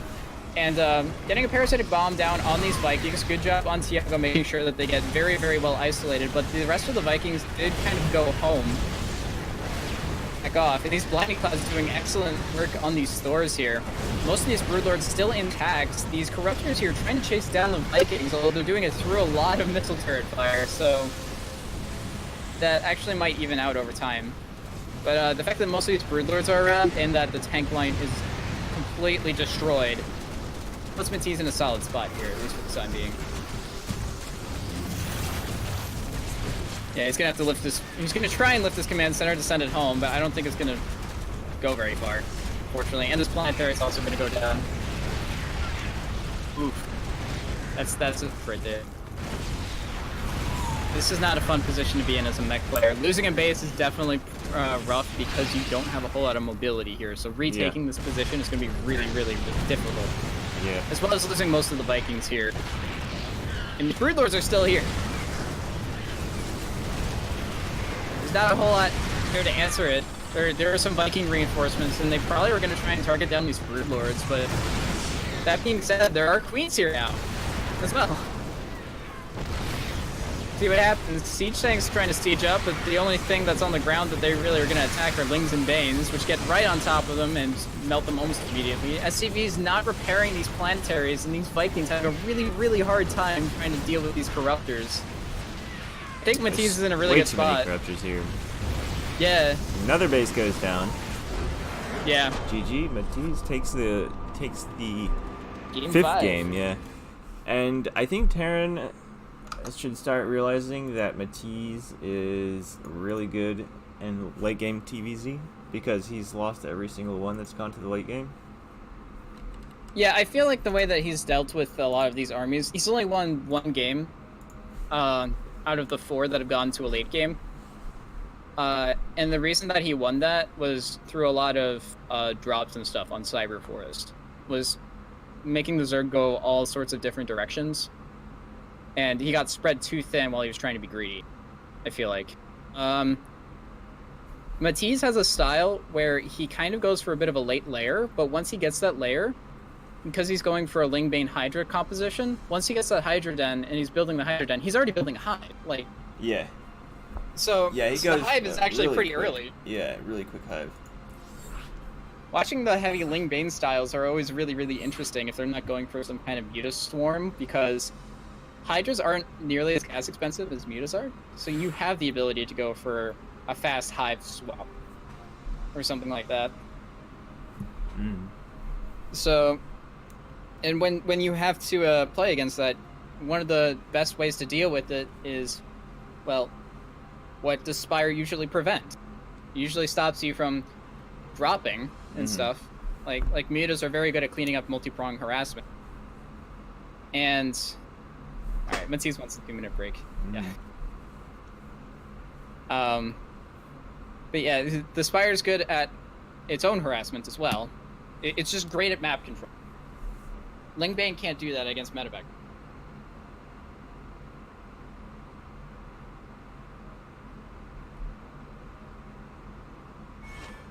Oh, by the way, Alexander is like the other caster for the other for wherever else they're streaming at. The Spanish caster.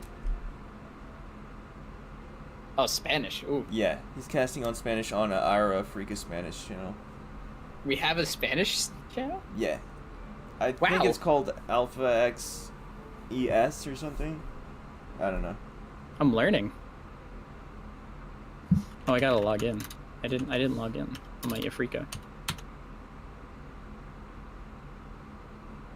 Fine, I'll log in with Google. Oh yeah, are we supposed to be doing the Mascherino plug still, by the way? Can we do that while we're waiting? Or? Yeah, those are still live, right? Yeah. Alright, I've been doing a lot of talking, so I think I'll let you do it. Okay. Yeah, so we do have a sponsorship from Mascherino where they'll sponsor 50 cents every time someone uses a coupon code. All you have to do is go to the link, which I'll link in chat here in a second. And go to the link, log in with your Twitch handle, or log in with Google, or Facebook, or Twitter, and enter in the coupon code, and Mascherino will automatically add 50 cents to the prize pool at no cost to you. So it's a easy way for people to support the scene if maybe they can't, support it monetarily using their own funds. There's a little bit of a sponsorship there. We can get the players a little bit extra money. But yeah, I'll go ahead and link that into the chat. Oh, I forgot about this. Afrika does not like me trying to make an account. I forgot. I thought that I tried to do this already, but for some reason the sign up is blank for me.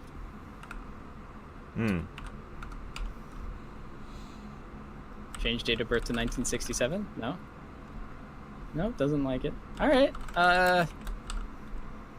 okay, fine. I'll just do it without my Google profile.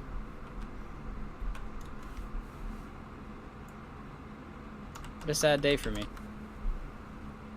Sign up. Let's try it without Google. It also bothers me because my my username currently is 5 characters long and they need 6, and I can't think of one to put, so I don't know, what do I do, man? Oh. I don't know, but Sushi just told me that the link to the Mascherino is in the chat already, pinned to the very top of the chat. And okay. Yeah, I just looked. It is there, so you can just look at that. So, yeah. Well, at least you guys know, currently, where the link is and what it's for. So, Always good just for clarity reasons. That's why it's there. No cost to you guys. All you literally have to do is just log in, pretty much. And yeah, so it's been made pretty easy for everybody. Ooh, I think I got it. I think I got the profile. Nice. God. Hey. Currently the recommended streamers, we are top on the list. Nice. As a new viewer. Yeah, boy. I love it. Oh, we're in a new game. Oh, I just noticed. Yep. Okay. It just started, don't worry. Yeah, I see. The 15 seconds. That's okay. We're good. Alrighty, so spawning in the top right-hand corner of the map, we have the Red Zerg from Alpha X, currently up 1 point in this series. His name is Matiz. And spawning in the bottom left corner of this lovely map known as New Repugnancy as our blue TerraN player. Not proxy barracksing this time. It's down 1 game, I believe. We're gonna have a close game. I feel it. It is Tiago. I'm doing the camera thing myself. I'm doing like the intro. It's too fun just to do the swivel. All that. Once you know how to do it well.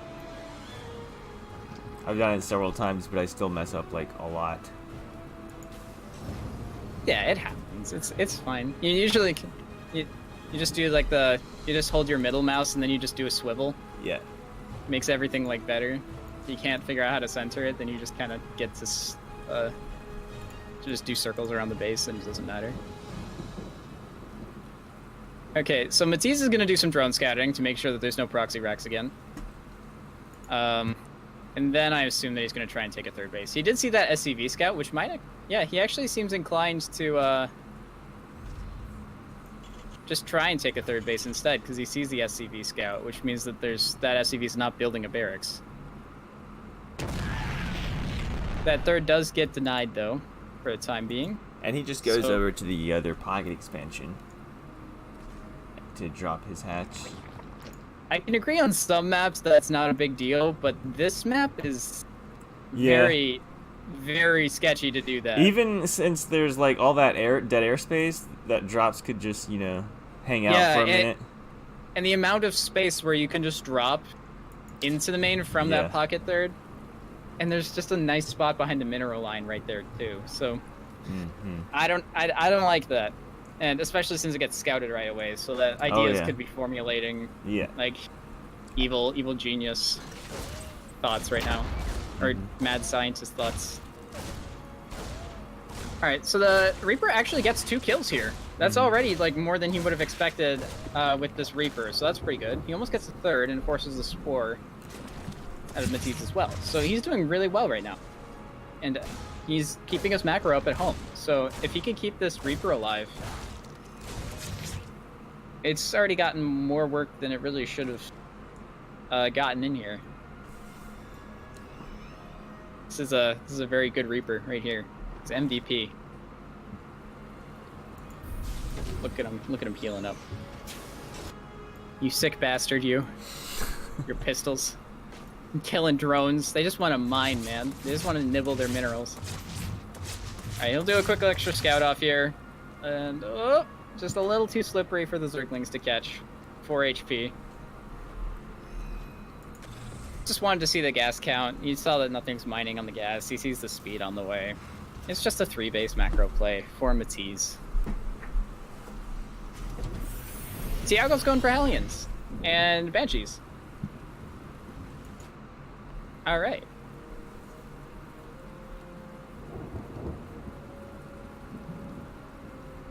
Now, one of the things that is going to be interesting to note here is that we don't see an Overlord coming in to scout this main base. Or actually, I'm sorry, there's Hellions across the map too, by the way. Just doing some skirmishing up above. That's important. Yep. It's probably more important than pointing out what I was going to point out. But oh, he gets into the natural. He goes for it. Oh, okay. Do you see your 2 drones going down so far? Let's make it 4. Never mind. All right. This Reaper's still alive, managing to get a Reaper bomb off, and these drones clumping up. He gets a total of 11 drones. That last volley. Yeah. Oh, just barely got that too. That's unfortunate here. It And was then almost immediately not going to be Tiago's- worth it at all then, but I would say that's definitely worth it. Yeah, losing like, or killing 4 drones for is sacrificing all your map control. Nah, who cares? But those Hellions going in now, that was really really nice. Tiago, here. Now that not a whole lot's going down, I can talk. Hey, about this. yeah, I actually have to. I'm gonna follow your camera. I have a phone call coming in, but you can talk. All right. Yeah, sure. I can solo for a little bit then.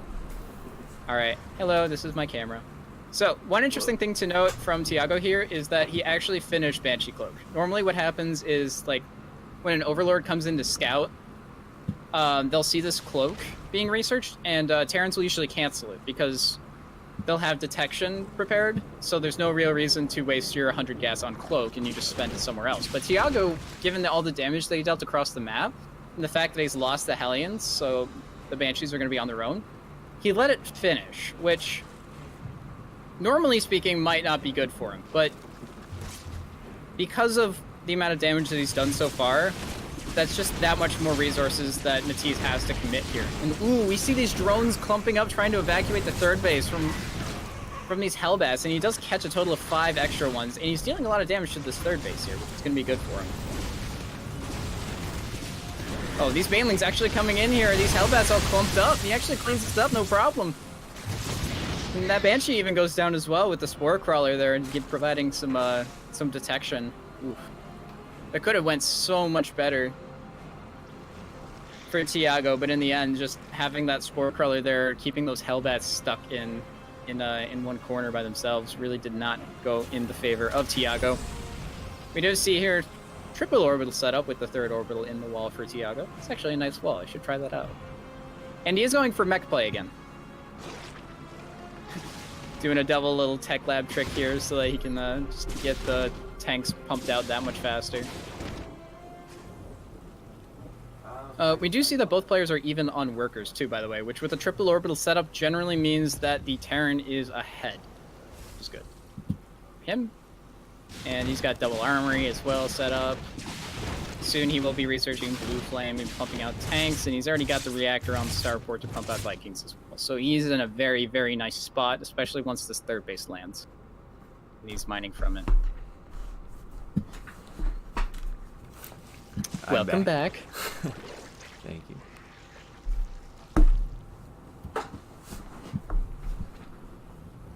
Did you make a pizza delivery? Are you getting pizza? No, just something That's totally unfortunate. different. Yeah. That's unfortunate. I wish it was a pizza, but You know, I will excuse you if you just go ahead and get me pizza. I may just do that actually. Or get me pizza. Oh, I love it. It might be a little bit of a drive for. Yes. If it's a local place, yeah, that wouldn't work out so well.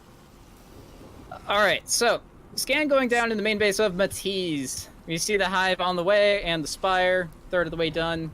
He's got to Doesn't know it's this a means 1/3 of the way done. broods.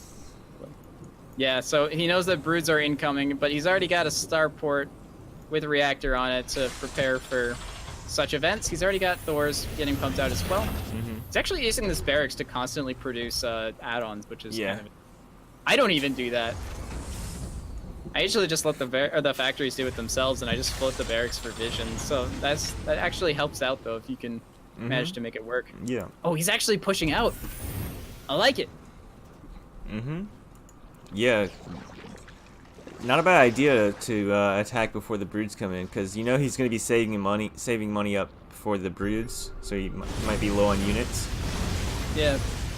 And we see here he's just trying to clean up the creep, waiting for these Thor medevacs to show up. And here they are. Hello. Those Banelings not getting good connections off in the slightest, and right now this is a scary push with the double medevacs here to heal up the Hellbats.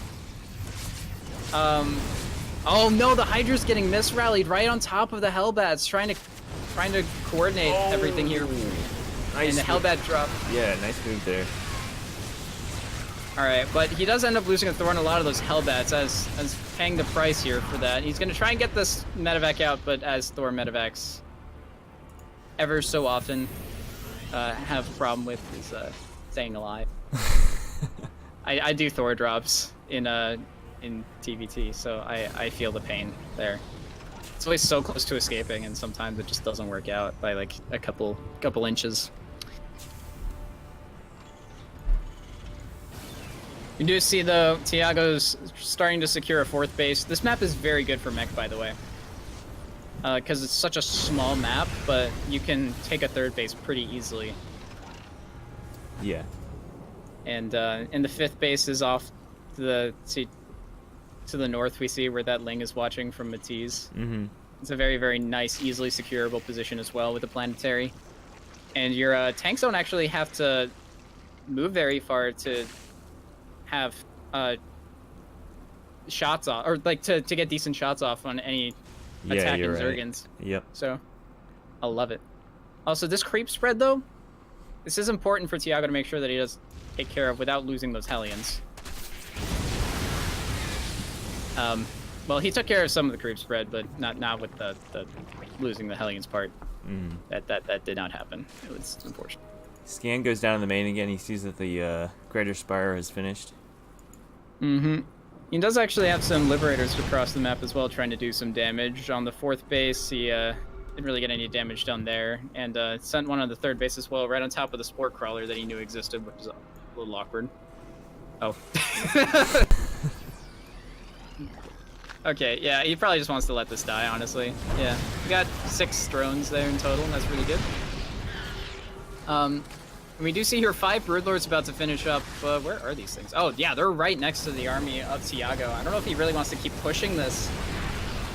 He's right in the face of these Broodlords, and he doesn't have any Thors. He just has, like, a pair of Vikings for anti-air. I think that base is actually going to go down, though, the hatch. Yeah, the hatchery is definitely going to go down, but I don't know if that's really necessarily worth it. Like, it's a nice consolation prize here, but this is not going to be ideal for Tiago because he's got to provide reinforcement for to defend.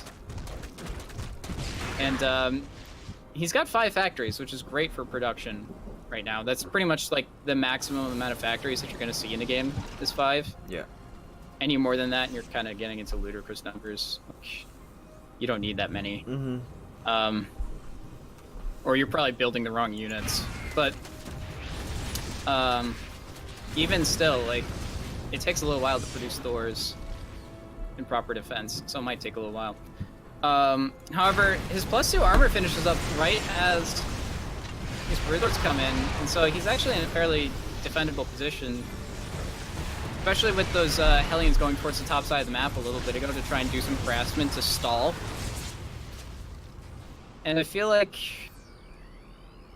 this is a game that Tiago can actually hold off on now. Provided that he defended that base, he's in a good spot. Nicely secured 4th base in the middle of the map. Creep spread's not going to get any further than this, more than likely, because the siege tank line is right here, along with the... Probably going to be some missile turrets going down around there as well.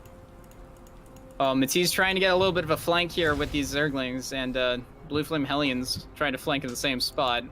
I wonder who wins there. Napalm Barbecue.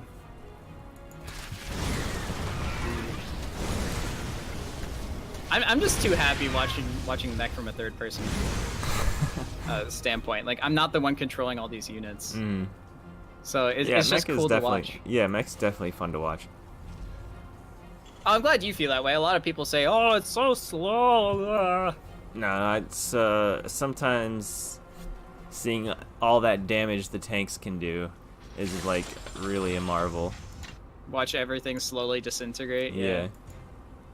Siege tank lines are actually pretty difficult to make, especially if you're not clumping up siege tanks. Like we see Tiago's got his tanks clumped up right here, which isn't too big of an issue right now because he doesn't actually have a ton of siege tanks. But like when you have like a dozen tanks in a line or something like that trying to defend the entire portion of the map, it starts to look like an actual battleground of some kind. Or it starts to look like a tower defense game. Yeah. But real time and against a player that's not playing tower defense, and it gets really, really weird and difficult. Alright, so we see a fusion core almost done as well, which will be able to contest these Broodlords. Because battlecruisers can Yamato Broodlords in one shot. Mm-hmm. really weird because you can't do that to an immortal, but you can do it to a broodlord. Because reasons, but whatever. That's. I can spiel about that another day. Mech versus Protoss. I think confusing stuff. This is the first time we've seen Vipers from Matiz, right? Last game he had Vipers as well. He did a lot of blinding clouds in the Thors and stuff. And honestly, that is a good solution. Especially when you get your broodlord count up higher. There were not many of them though. They died like almost immediately, but they did do some pivotal stuff. Oh, okay. Yeah, so I can understand why you didn't realize they were there. I think Matiz is gearing up for a big hiding. attack now. He's maxed. He's got his breeds right outside TerraN space.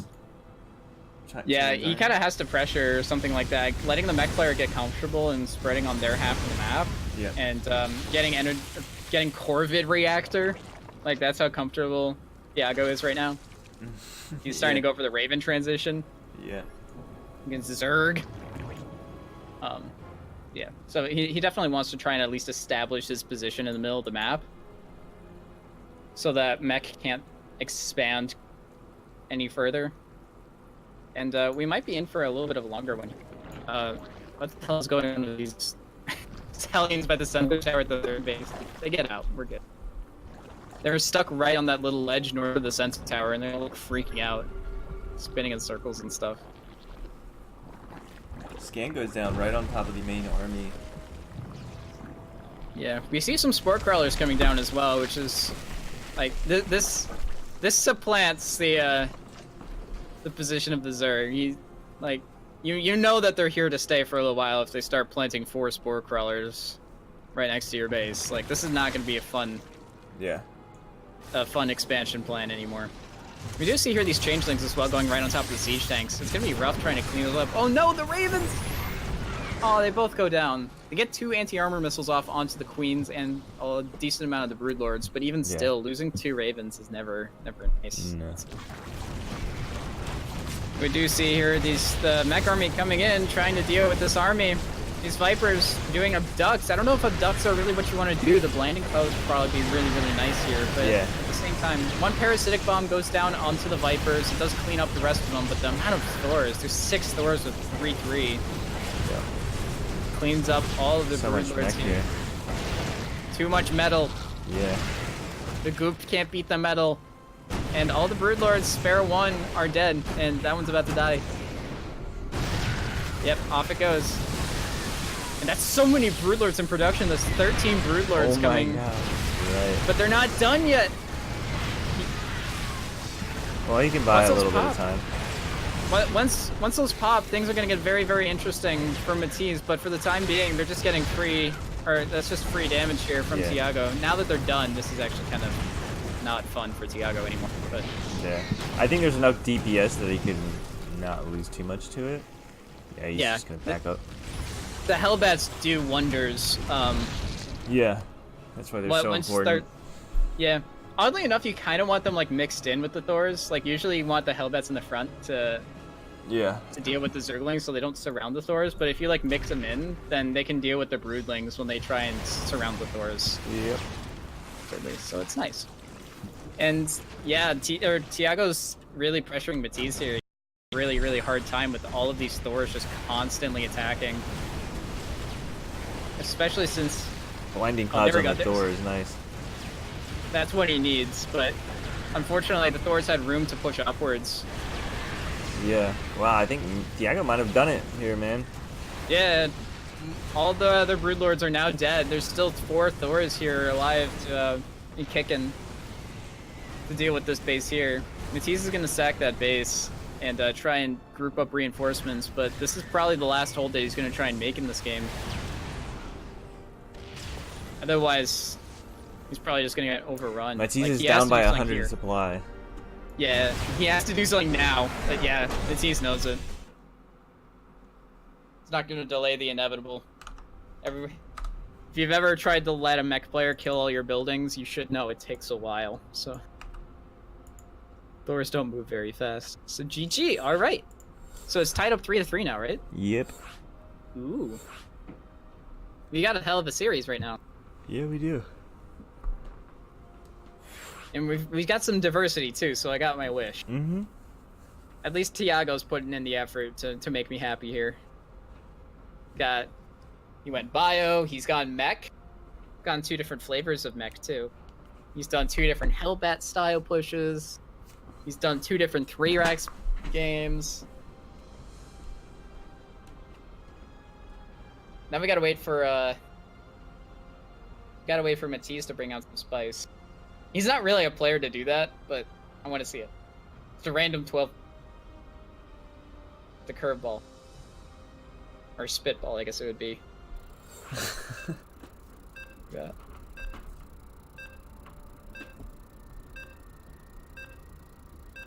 Actually, a bit of a side note. Like, do you know how to throw, or like, do you know how baseball works at all? Like, even as a kid, like, did you play baseball at all? I played t-ball like for 1 season or something.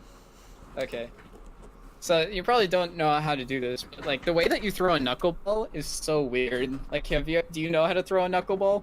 Nope. All right. So like the way that you'd normally throw a baseball, like with the 2 fingers and your thumb, you know what I'm talking about? Uh-huh. Kind of make like a V and stuff. Yeah.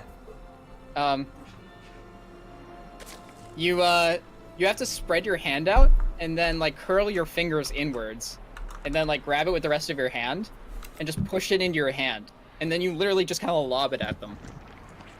Huh. If you've ever watched a knuckleball, that's why they sink so fast and they look so weird.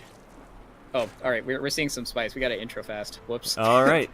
So spawning on the right side of the map, we have the red Zerg. From Alphax, his name is Matiz. And spotting in the bottom left, making a lovely home at the top center. It's our blue TerraN player. Tying it up 3-3. It is Tiago. I was gonna say Matiz. It's Matiz versus Matiz in a TVZ.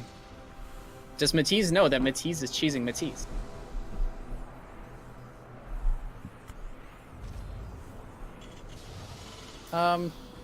What does Matiz actually mean? Curious. I think it's just a name. Just a name? Yeah, it's like a different languages version of Matthew, maybe? I don't know. Matiz is French, isn't he? Like that? I have no idea. We have a lot of French players. So I'm Yeah. gonna go out on a limb and say that he's French. Yeah, it's a good chance that he is French. We also have a few Romanian players. I don't know. We've got some weird pockets of players. Alright, so this is the 3-racks again from Tiago. Probably going to be about the same build that we've already seen, but this is still going to be an interesting position. I don't play on Automaton at all, really, so I have no idea how this does on this.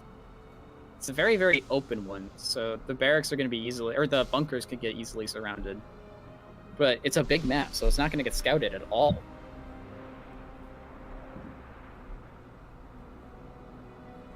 And actually, Matiz isn't poising to get a 3rd at all either. Oh. Tiago accidentally built a barracks instead of a bunker. Oh. I've done that before, actually. Yeah, it's like because you double-click B or something like that. Yeah. Alright, well there's a lot of Marines here already. I think he waited for a few more Marines before he came up here. And I think yeah, generally speaking, that's a good... Yeah, that's generally a good plan, especially if you can't make a bunker wall. Is to wait for like 4 or so Marines before you send them out, because then they don't get surrounded very easily. Mm-hmm. You can stutter. You can pick up drones. Yeah, it's great. All right, so I feel like Matiz is gonna have to just sacrifice this natural. This is a really good 3-racks here. He's actually gonna try and do what he did on Year 0 and just send the lings to the other side of the map. But this might just open up. Yeah, Tiago's just gonna go into the main base now that the Zerglings are on the wrong side of the map. On the wrong side of the bunkers. This is a very strange spot for both players to be stuck in. Yeah. Alright, now Matiz is just gonna go across the map. Now that that natural is dead, it's entirely possible that Tiago just goes into the main base, but it's also possible that Tiago just salvages the bunkers and tries to defend at home. I'm not sure anymore. I mean, he could just do that. He's already done the damage. Matiz doesn't know what he wants to do either. He keeps hopping the lings all over the place. Yep. Alright, Tiago is gonna go home. He probably wants to salvage these bunkers before they die. Alright. Well, he's gonna salvage them one at a time for for some reason, even though there's no Marines here anymore. Just salvage them, bud. That's money. No? All right, there we go. Now he's gonna do both of them. That's good. Meanwhile, at home, his micro, he got forced to micro a decent amount, so his macro at home has not been quite as efficient as he probably would have liked. He still has one barracks floating around where it originally was built, so he isn't scouting quite yet, and the other one is still on the way home. And his natural is only a third of the way done, so it's going to be a little slow going here for Tiago as far as rebuilding here. But he did do a lot of damage to Matiz, and Matiz isn't actually aiming on doing any counter-attacking, because that didn't work out so well for him last time. So he's just going to get a fast third and hope for the best, I guess. Yeah. Especially since the Roach Warren is going to get scouted here, and a couple of Roaches.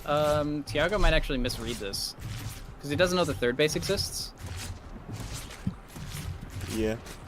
So he might try and turtle up, which would be very good for Matiz, because then that means that he can just drone up without having to worry about getting attacked here with the strong Marine tank push like on year 0.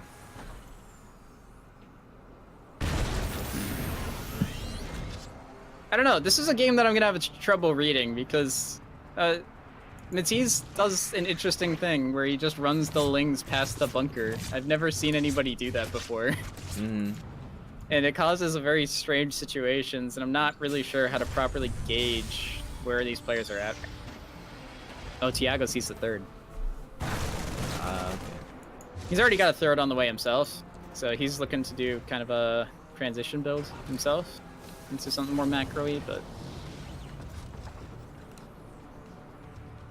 the game is stabilized.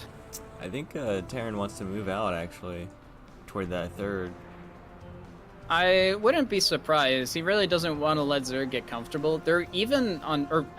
Batista's 37 workers right now. He's gonna have 3 more in a second, yeah. so that's a lot. Yeah. Like, considering that he lost his natural, he's, like, recovered remarkably well. So he's gonna try and probably want to get rid of this third base quickly so that he can take advantage of his own third orbital, because that just... or, well, the CC just finished. And here we go. He's even brought some SCVs to repair the tank, which is kind of neat. He's got a Banshee going toward the main as well, but there's a spore there. What is this? Tiago. I haven't seen this since Bronze League, but that's in like the main base of a player. You know, like the classic siege tank missile turret bunker combo? Yep. Yeah, just chilling in the middle of the main base or something like that. This is gonna be annoying to deal with, but it's not going to really deal any damage yet. So that's good at the very least. There is still a pair of workers here to repair versus these corrosive vials, which is nice. Oh, there we go. Now the tank is in range of the hatchery. Now this can do damage. Oh, wow, yeah. Oh boy. Oh, the tank goes down. Never mind, these bunkers just look kind of weird now. A little awkward. Yeah. It's like, Tiago does have a pair of Banshees as well, trying to do some harassment around the map, which is why the Queens aren't with the Ravagers and Roaches at the third base, but they kind of get pushed away as well. And now we see 12 drones on the production tab. Matiz is very confident that he's held this, no problem. Yep. Actually, that's way more Zerg buildings in the main base building at once than I've... Here comes a Cloak Banshee, and there is no spore, so might actually get some drone kills here. Oh. Fair point.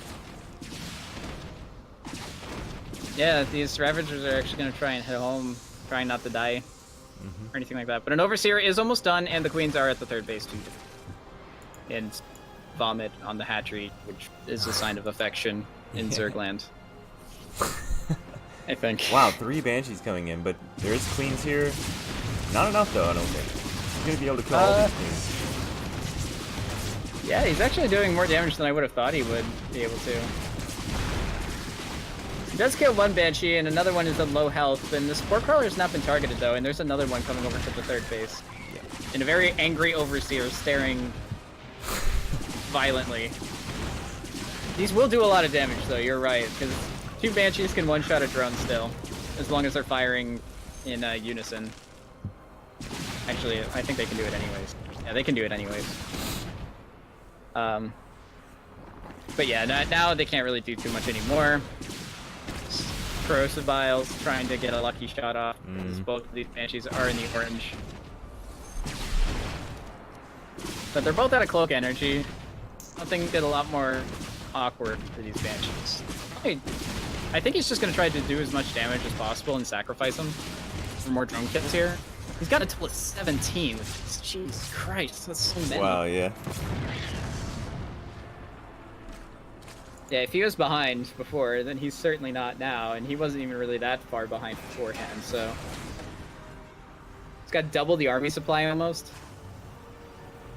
Well, they're even on workers. What? How? Matiz! How many workers are you building this game? He's lost a total of 27 workers, and he currently has 6. So, excluding the buildings, he's made 87 drones. Yep. And it's only 10 minutes in the game. Alright, here comes a big attack. 4 tanks, a bunch of Marines, a Banshee. Doesn't have a whole lot of army either. This is gonna get ugly for Matiz. Yeah, he was droning so hard trying to catch up here that I don't think he was prepared for such a strong counterattack here with so many siege tanks. Does get one of the tanks with the vials though, so... Alright, the drones are going to pretend that they were actually made as Zerglings and get on top of these siege tanks and actually do a fair amount of damage here because the tanks were split up and so they were shooting each other there. He's actually going to clean this up, but he's going to lose 13, 14 drones in the process. Yep. And he's behind on supply by 40. Oh boy. So TerraN is eking even more ahead. Yeah, this little counterattack from Matiz is not going to do anything anymore. And, wow, what is going on actually in TerraN? Tiago's going back again. Yep. I didn't expect that one. Okay. That explains how he got so many tanks out. Alright, well, somehow Matiz has gotten a hive out. His Ultralisk Cavern is halfway done. So, as long as he can hold off long enough here, I think that these siege tanks might have a little bit of trouble, because they do alright against Ultralisks, but if there's anything to back the Ultralisks up, and the tanks have a bit of a sad time. But yeah, those siege tanks just go in unsieged. Just taking down that 4th base, and Matiz just taps out. So Tiago actually takes the lead. Yeah. Oof. So he was down 2 games originally, and now he's starting to come back here with the power of 3 racks.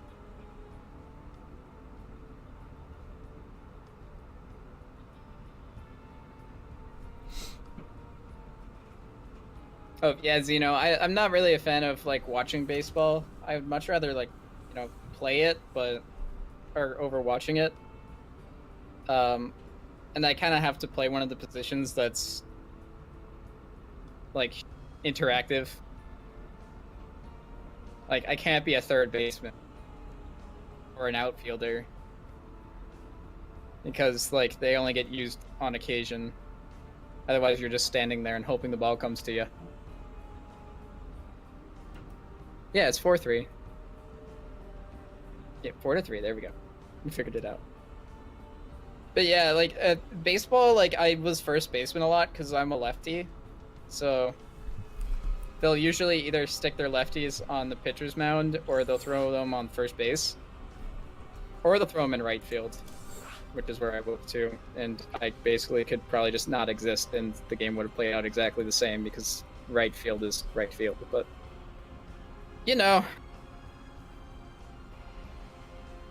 that's okay. Yeah, playing is way better than watching because at least, like, I've heard players make, or like not players, but I've heard people make interesting comments about it before, because here, hold on, I actually want to log in because for some reason Afrika didn't log me in last time when I signed up. Where was it? Oh yeah. Some of the most interesting things that happen in baseball are making the game coincidentally less enjoyable to watch. For instance, a no-hitter, finishing a game without anybody that's batting actually landing or getting on base. Oh wait, is no-hitter like where they don't actually hit the ball at all? I don't know. I have no idea. I think they can hit the ball, it's just that they can't get on base. But that's considered a rare and exciting feat to watch in baseball, and literally that's just people playing catch. And somebody eventually just whacking it with the ball with the stick, and then somebody goes and gets it before it touches the ground. Like things like that. Or a perfect game, I think, is considered like where nobody touches the ball and they all get struck out. That's no fun either. That's literally just catch and nobody hit it with the stick. So it's even less exciting. Okay, we're in the next game. Mm-hmm. All right, so spawning in the top left-hand corner of the map, we have the blue TerraN from Black Knight Gaming. His name is Tiago. Oh, I get to introduce the Zergy boy now. Past 7 games, everything's warped. Mm-hmm. Spawning in the bottom right-hand corner as not a TerraN, a Zerg with drones, and he's red, and he's from Alpha X. He's Matiz.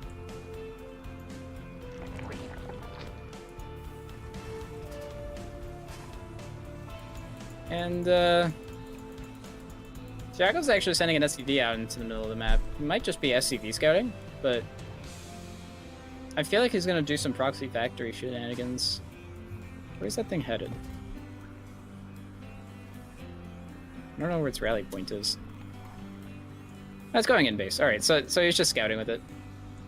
King's Cove is interesting because of the default paths that the drones take, or that workers take when they go across the map, or just units in general, I suppose. Because it's actually slightly faster to click them into the middle of the map and then tell them to go to the base. It's like 2 seconds faster or something like that than wrapping around the sides like the default path is.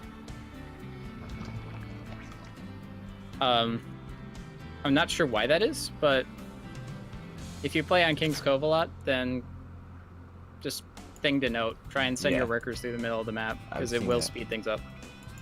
I've seen that before. I've seen people getting their armies screwed up with the pathing on this map a lot. It's like on Port Alexander, people have that issue too, because the way that the ramps split up after the natural. Yeah. And how, or like Parasite used to be like that too. Mm-hmm.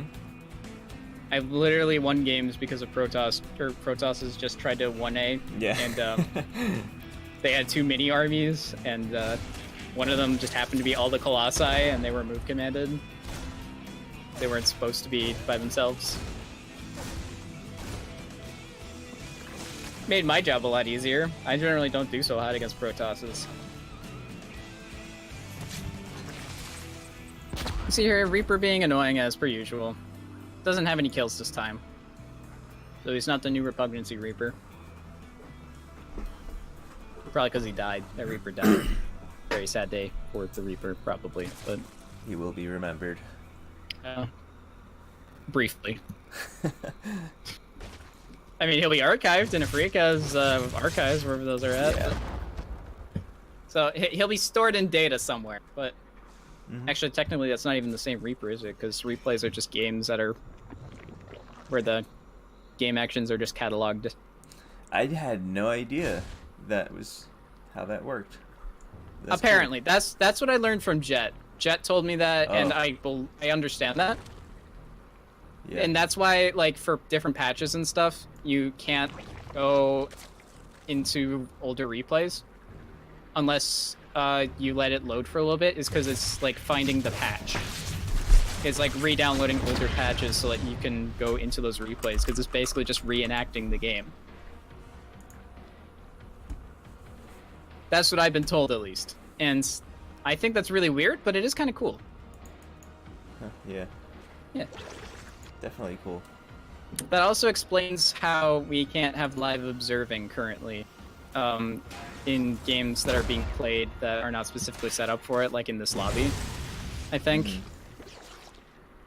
Because as spectators here, compared to, like, in matchmaking, like, the game is set up differently, as far as I understand it, so... I don't know. I'm not going to pretend like I understand it. I'm trying to sound as knowledgeable as possible here, and that's kind of falling apart. You did pretty well there for most of it. Ish, yeah. Alright. Got 4 Marines and a Reaper and a medevac. That Reaper's probably pretty confused why it has the medevac to heal it. Yeah. Where's it going? Oh, it's going all the way to the main base. These Hellions here are trying to do some work by themselves. And this is going to be a mech play again from Tiago. He's kind of given up on bio. He decided that hasn't worked out so far in the games 1 and 2. Yeah, mech's definitely been working out better for him. And he's just thrown down his 3rd CC. These Zerglings here trying to do some damage, but the rest of the Hellions have already noticed that these things are here to get some free food, and they don't really get a whole lot of free food, at least not before being roasted. That Reaper just does not look like it belongs with the rest of those Marines. Definitely not. He literally got jetpacks, and the other guys just got, like, normal guns. They're just kind of, like, looking around at each other. It's like, who let this guy on board? I don't like him. He looks scary. Like, he's literally got pistols, and they send him out by himself, and he still kills shit. Like, it's gotta be remotely terrifying. Okay, well, the Hellions are coming in. Oh, no, no, no, no, no, no, no, no, no! Oh, there's Not the banelings. place. Not the place to do that. Yeah, this Baneling 2 is actually going to connect really, really nicely onto those 2 Hellbats that are already about to die. The Reaper and the 4 Marines coming into the main base, getting an excellent choke here on these units. But, yeah, it gets cleaned up as well. Those Hellions did not do very much damage at all. A total of 4 workers died for that multi-prong harass. Yeah. Or actually, those are dying from the 3rd prong, which is the Banshees here at the 3rd base, I'm pretty sure. Yeah. And, yeah. Well, these Banshees actually, or at least got a little bit of damage done, and +2 attack is on the way for Tiago, so he's got some things going for him. And he's got his 3rd base down, and Matiz has not planted his 4th hatch down yet. He's about to. I'm liking Tiago's position. He's just gotta hang on for a little bit longer. And I kind of want to see... No, Matiz is gonna go for the same style that he's been going, I think. Does he have a Hydra Den? Oh. He does not. No. It's going down right now, though, in the main. Oh, aw. I was gonna get a little excited. I thought he was gonna go for, like, the pure Lingbane strategy. And that's interesting to watch, because that's just so many Zerglings just going across the map. It's like when Life used to play and stuff. Just watching him play. Or True. Watching True play now. There's Zerglings everywhere. It's great. So we do have a 3rd Banshee joining the other 2. One has been very close to dying for a while, but still isn't dead. I'm just going to try and deny creep spread. Not much is going to go on with them for now. And we have 2 Thors pretty quickly out here for Tiago, and it looks like he's going to try and push out with them by themselves. He's going to Thor drop a Zerg. This is pretty confident. Yeah. It's like the worst race to Thor drop against. I speak from it firsthand. I used to try and do it in every game. And Zergling versus Thors doesn't work so well for the Thors usually. But there are 2. Some might provide a little bit more hope here, but yeah, see, because they auto target the over. Yeah. Yeah, he's gonna try and get the spore crawler, but I mean, like, he's not gonna get much more than that. Yeah, he is actually trying to prong with the banshees. You're right, but there is an overseer here, and there's what, 6 queens? Yeah, so. It will keep the Zerg busy, because those Thors are not, like, workers are not going to kill those things. So he is going to have to make sure that he sends a decent amount of army to clean up the Thors, and the Banshees keep the Queens busy in their own right as well. So that gives Tiago room to expand or do whatever he wants to do, really. Greater Spire is almost halfway done, though. I don't know how I feel about this for Tiago now. He's still building siege tanks, and now he's building liberators out of that starport instead of Vikings.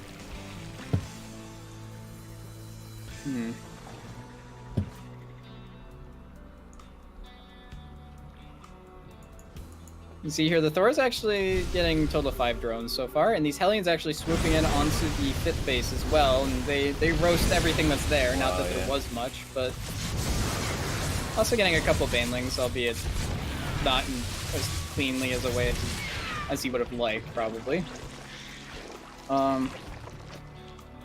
These Thors still being annoying, jeez. Yep. And yeah, now Tiago notices, oh, the Greater Spire's done. Yep. Oh no. And 4 Broodlords are in the production tab right now. They were where the Thor drops were, so it's a little bit of a strange place to put them, but the Thors aren't there anymore, so that's okay. And this is going to be the moment that's scary for TerraN. We're going to see if he actually has enough to hold off against these Broodlords here. There are only 4 at the moment.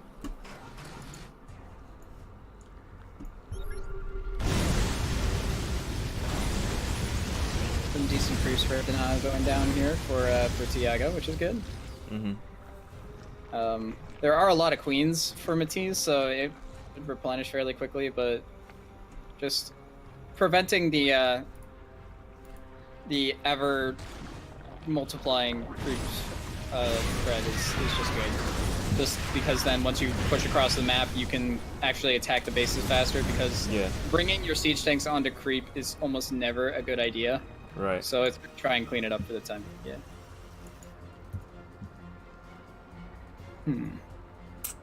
Oh, wait, what's going down? Why are there 23 drones dying? Where did that happen? No idea. I totally missed that. Did he send workers at the Hellions? I don't think so. I was watching the Hellions. I didn't see. I don't understand. Yeah, 20 workers died. Maybe he's self-sacrificing workers so that he can get the extra supply, because he has 175 Matiz is, so. Yeah. I don't know. I didn't see it. But yeah, he's still at 85 workers. So. Yeah, he probably just realized he over-droned and then tried to get something to work off of those. It happens sometimes, and usually you just want to turn those to spore crawlers or spines or something instead of just straight up sacrificing them the way that TerraNs and Protoss's do, but whatever, if you get something done with them, then I guess it's fine. These Hellions gonna try and do a little bit of a run by, like, almost all the queens on the map are right there. We have a moment of silence, basically. Got some scans for the Zerg to be a little curious of. Wonder what it looks like for a Zerg. Just like for a Zerg unit, getting that scan. Just see a giant disc on the ground. Yeah. Like imagining a Zergling trying to eat it or something. Yum yum.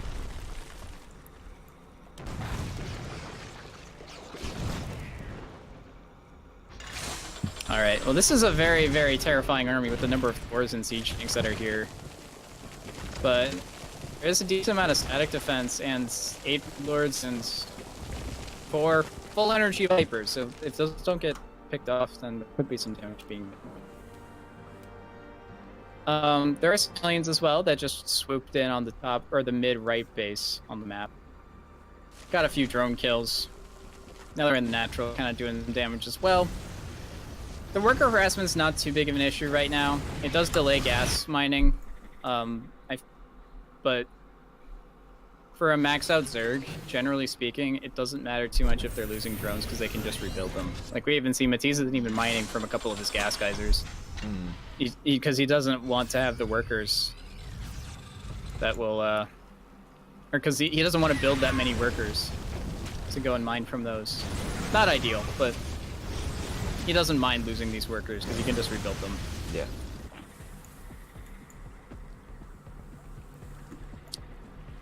Liberator And coming in to the bottom corner. Oh yeah. This game might take a little while though. This constant harassment at least gives us something to talk about, which is good. But things go as some very defendable bases all over the map.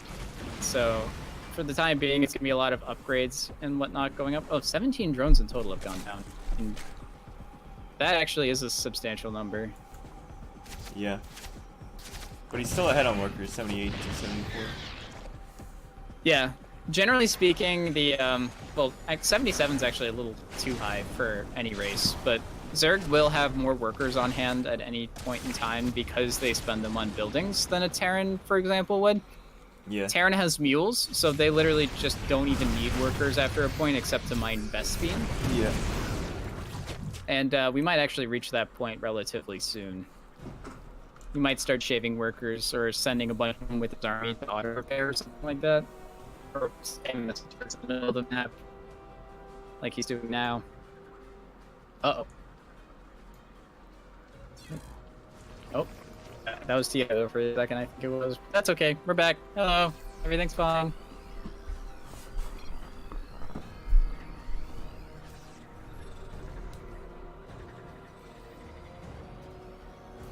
Yeah, alright.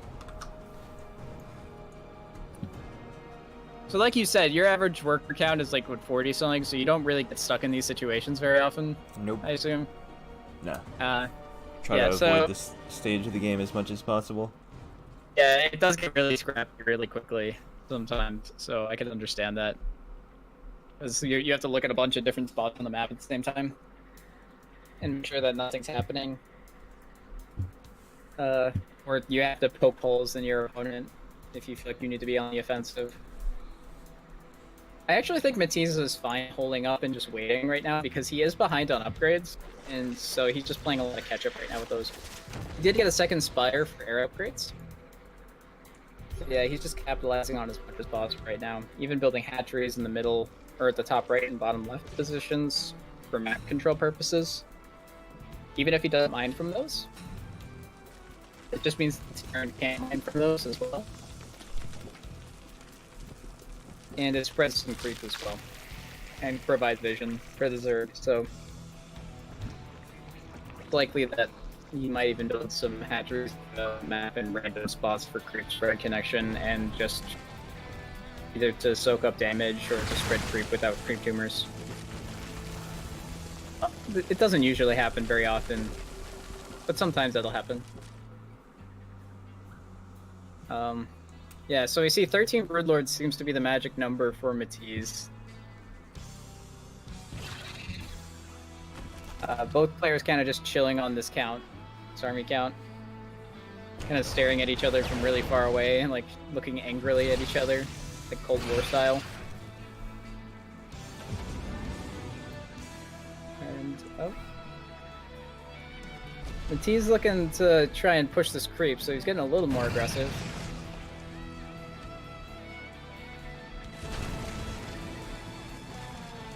Alright, so I feel like things are gonna get quiet for a little bit, so I don't know. We gotta fish out a topic here.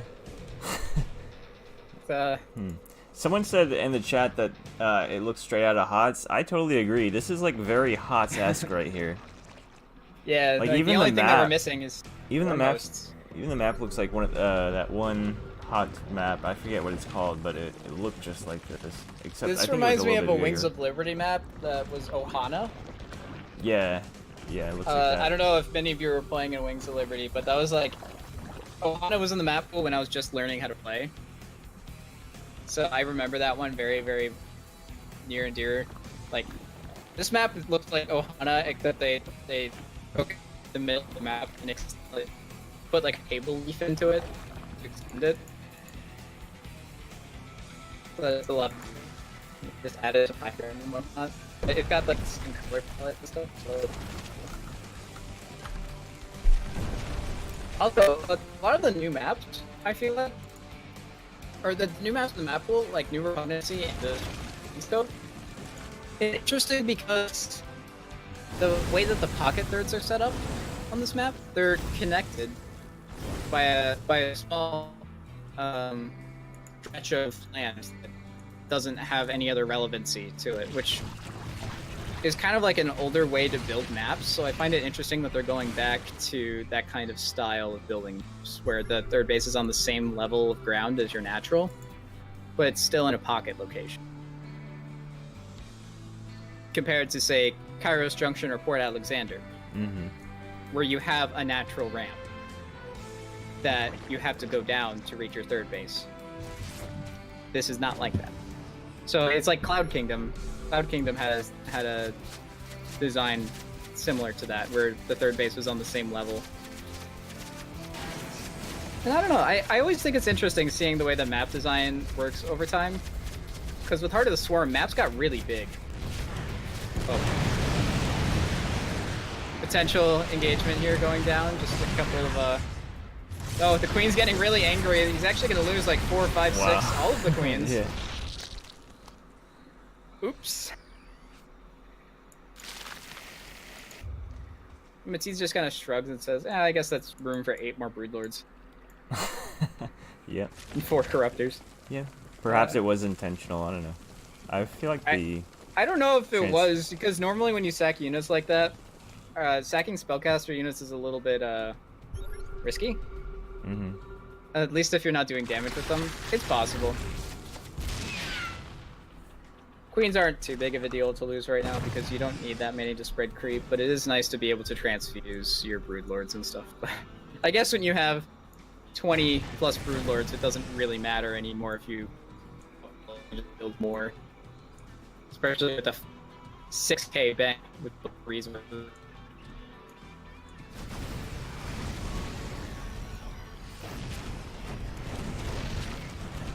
Yeah, both these armies are so slow that they're actually having trouble outflanking each other. Yeah. Like, normally what happens is one army is more mobile than the other one. So what happens is either the slower player defends correctly. Oh, actually, the engagement's happening. We'll work on that later. Blinding Cloud's going down on these Thors. These Broodlords are clumping up, but the high impact payload mode is on for these Thors, so it doesn't really apply too much. And there's not a whole lot of splash, actually, so those Broodlings are doing a whole lot of damage.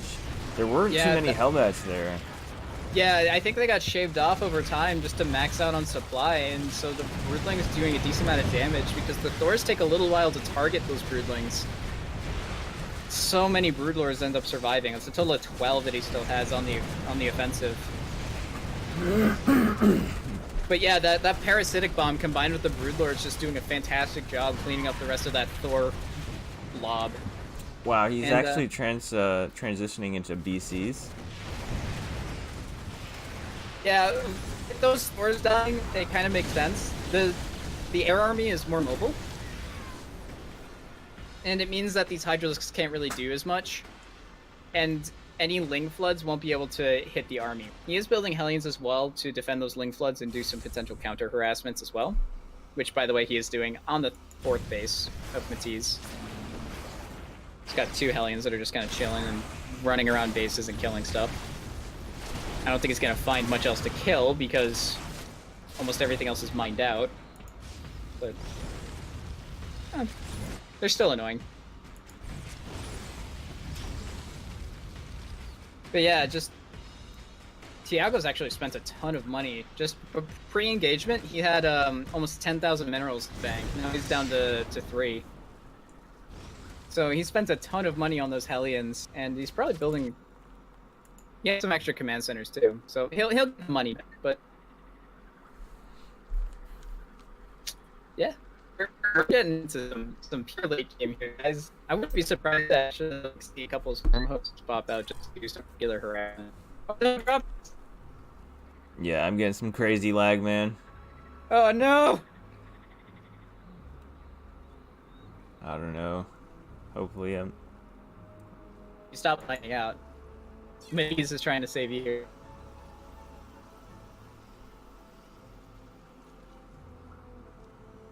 Oh no. No. Just follow. Game paused.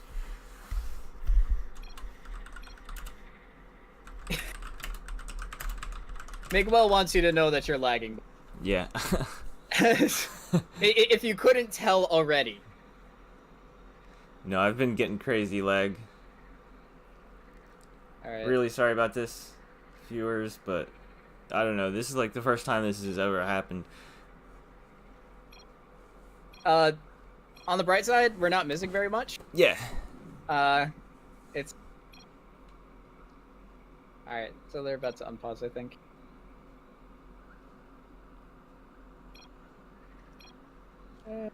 Okay. Yeah, now we're on pausing. Resumed. There was no... It wasn't mid-engagements or anything like that. Yeah. Everybody's kind of just turtling right now anyways, so it's...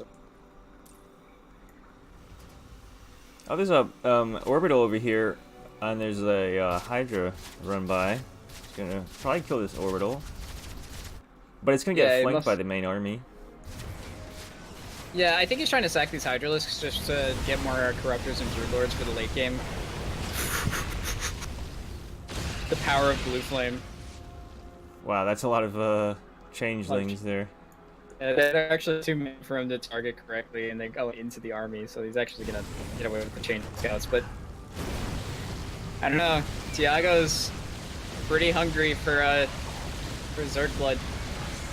Coming in here, these Hellions turn straight into Hellbats, beating up this mid-right base. Completely or pretty much uncontested, but that does give Matiz time to try and muster up a Broodlord hit squad. I guess it's not really a hit squad if it's an entire army, like a flying armada of flappy boys. I don't know. Broodlords look so derpy. I love them so much because they look so derpy. They look like they Yeah. just want to give you hugs from the air. They literally send... they throw things at you that give you hugs. Yeah. But Ultralisks already have the hug, so I don't know what to do with the Broodlord. Very bloody hug, but yeah. I guess the Carbot way was a pretty good example of it. Where they just kind of like slowly do an airplane motion. Where they kind of tilt to the left and then to the right, and then kind of do a little happy dance, and then they just throw huggers at you. Have you seen the Carbot Broodlords before? I have not seen that episode, I don't think. That was from the original seasons. I haven't watched it since season 2. Maybe I have. I saw all the first few seasons. Yeah, they don't really use the Broodlord very much in their shows, I don't think. Oh, alright, these Corruptors really clumped up here in this main engagement. Yeah. The Viper is here, Blinding Cloud on almost all of the Thors, though. Too much Zerg area units hit, though. I feel like if the Thors were on that splash mode, it might have been better. It might have. With a number of Thors that there were, I feel like it was possible. But the Blinding Cloud got rid of most of those Thors anyways, so I don't know if it would have made a difference. Oh wow, there's But 3 yeah. BCs in the main, and there's Hellions over at a base on the left side there.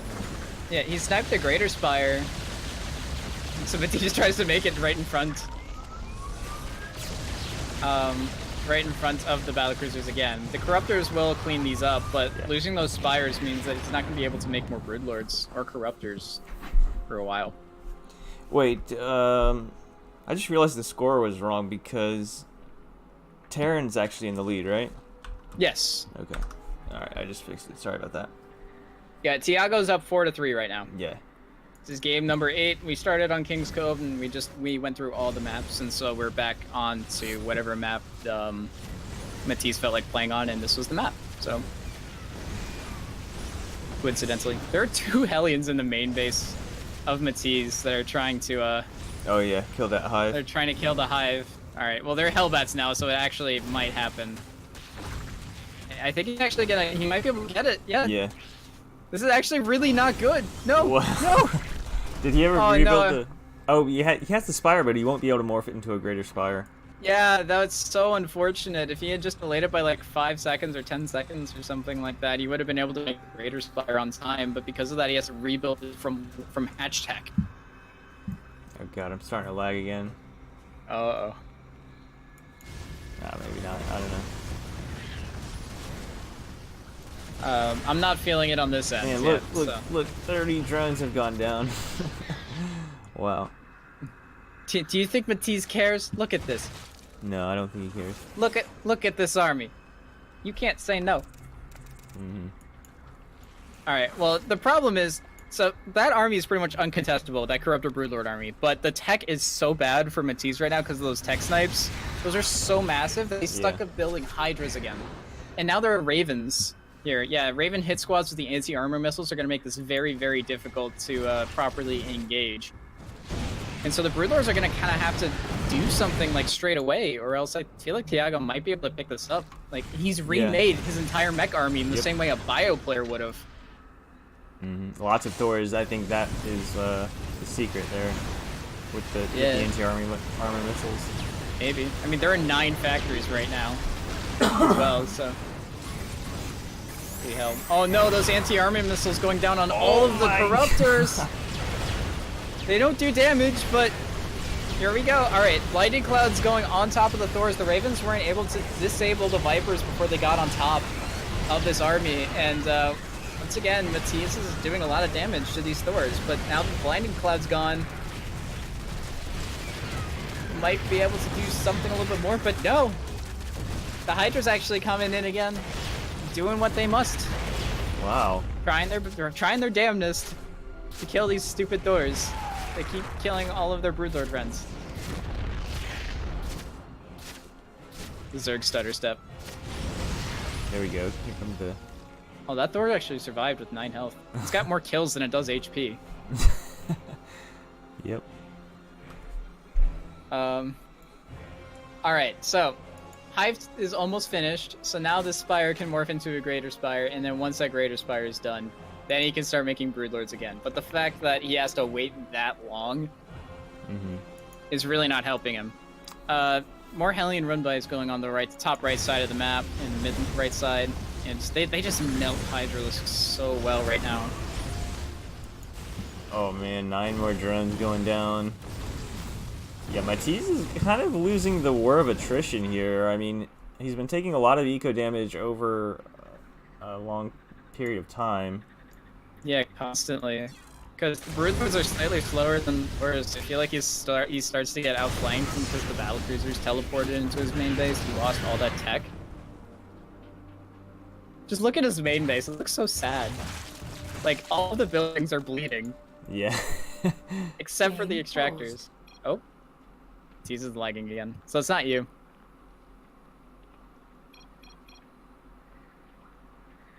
Oof.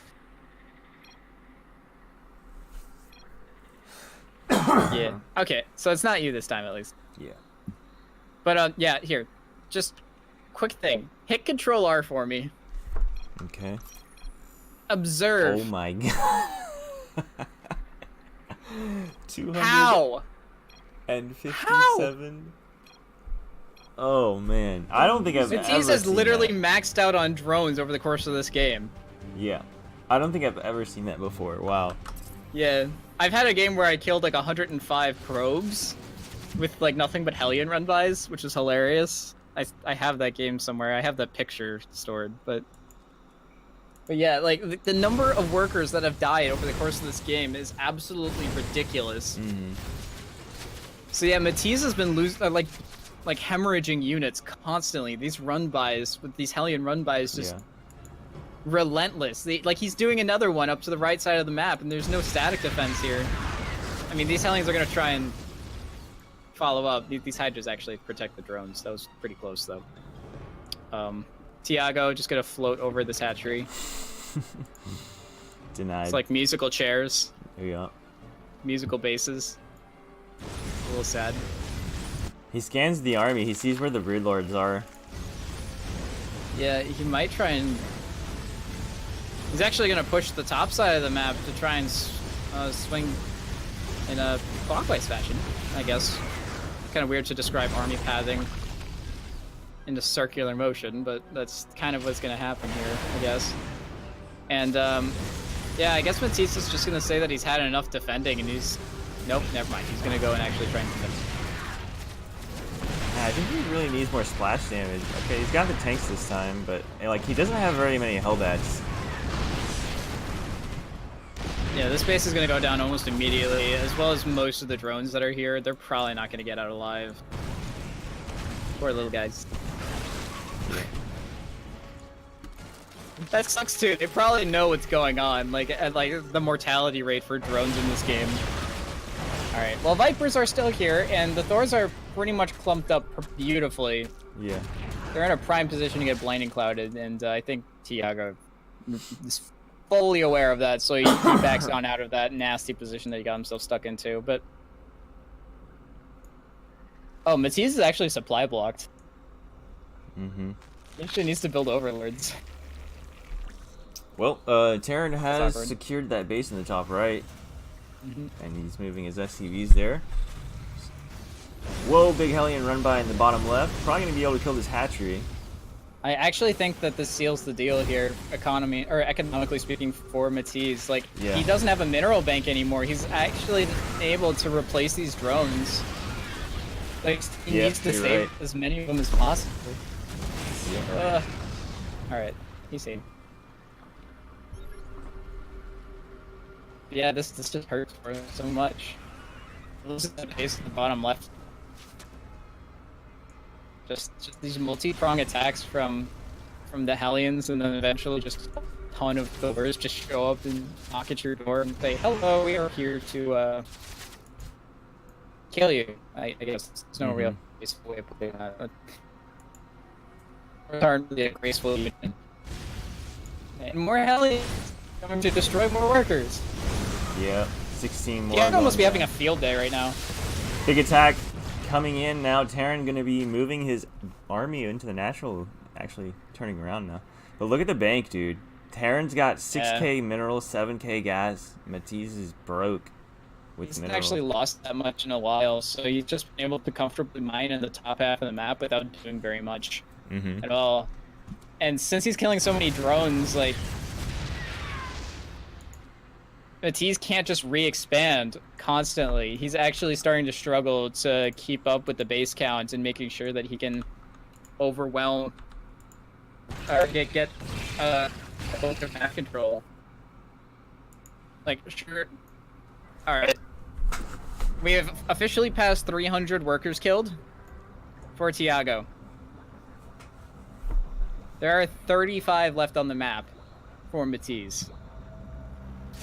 And he's lost all the bases on the right side of the map, save for the natural and below. So he's pretty much slowly getting sieged and contained into the bottom portion of the map. Like, the Zerg infestation is being quarantined by guns, slowly and steadily, and fire, lots of napalm. Alright, and we're gonna get to a slightly more efficient unit from these Hellion Moonbys, and we're getting drilling claws, so probably gonna start seeing widow mines, or he's just getting all the upgrades in the game because it's fun. I'm not sure which, but I wonder if he's I mean, that's only for widow mines. Research Stimpack. Yeah, so just research Stimpack. Just start getting all the upgrades out of the way. I mean, when you've got 8k of both resources in the bank, I guess it doesn't really matter too much anymore. Although I said that about Matiz, and now he's broke. I think TerraN should just move into the army and then remax again, because he doesn't know that Zerg's totally broke, but he's like, Zerg's kind of slowly getting back into this game a little bit. And he's definitely being able to muster up the units because he's being given time to, but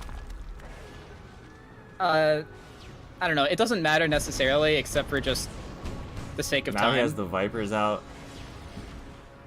Like if this army breaks, then he can just make another one, as mentioned before. But if he pushes in too quickly, then he doesn't want to sacrifice an army to a bigger army. Yeah. And lose all those units and then eventually run out of bank like Matiz has. Because he has lost his army before to these Broodlords, to the Broodlord Viper clumps. So I think he's nervous to engage, so he's just going to slowly pressure over and over again. He's actually going to kill the Hive again with the one Rogue Thor. Dropping the hammer. Oh no. No, no, no, no. And, more drones going down to Hellions. Yeah. Oh Alright, we've reached 338 is the current drone kill tab. Jeez. So many. And there's gonna be more too, because the bottom left portion of the map. Oh no, it's gonna be at least 10 drones, isn't it? 3 blue flame Hellions. Christ almighty. No! They try to kill the Hellion, but it's got +3 armor. There's no way that it's dying to drones. Yeah. Alright, we've reached 350.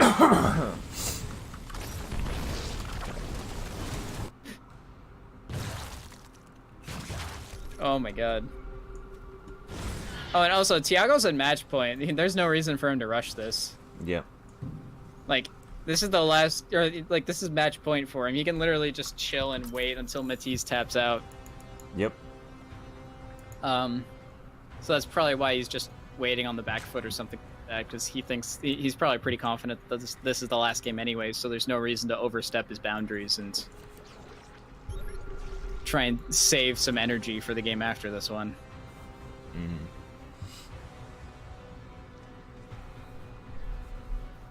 I feel like we're gonna slowly start having that issue that the casters for Fire Cake versus Mana had, where they had the 3-hour-long game that they had to cast. We're just gonna start running out of topics, and we're gonna start relying on the comment section to find topics for us. Yeah. Oh yeah, that's actually an interesting comment here in the comment section. There were no ghosts made Right. over the course of this game. As a mech player myself, I generally don't build ghosts, because the Broodlords can be answered pretty well by Thors nowadays anyways, or a lot of Vikings. Or just building a bunch of air instead of ground.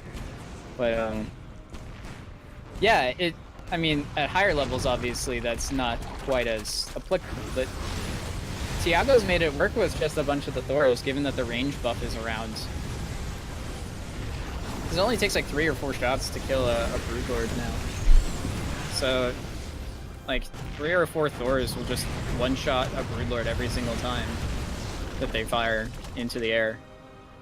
It was great. Yeah.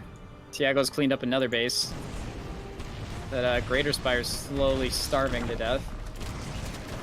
There's no lair being built for Matiz. Like, the main base is gonna go down again. There's no tech structures left in there, so there's no spawning pool. I think TerraN is actually going to kill off all of Zerg's buildings before they actually have a fight. At this rate, that's what it looks like. Okay, guess what tech structures are on the map right now? Guess how many there are. No idea. Like, there's a total of 1 tech structure for Zerg on the entire map, and it is the Greater Spire in the natural, and it is dying. There is no spawning pool. Wow. I don't know what is he waiting for. Like... Oh, he's rebuilding the spawning pool then. Like, he doesn't have the economy to support any of the tech, or like building the tech structures, so he's probably just going to keep making Corruptor Broodlord and just hope that it does well enough for him because it has in the past. But he's in the bottom center of the map. Like, this is his only mining base, Matiz. No! All the drones! Not again! Like, war flashbacks, oh my god. It's like traumatizing this poor person. Poor Matiz, oh my god. Yeah, even Widow Mines coming in now against Broodlords, that's not even like a good plan, necessarily. Oh no. That was almost really bad.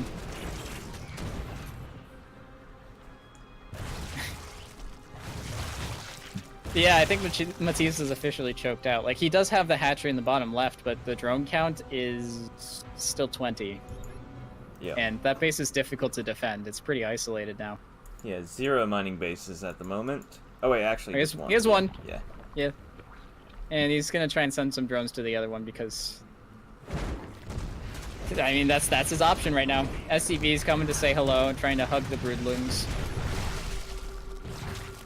They were told they were getting some time off. They were given GPS and told to follow it to a lovely vacation.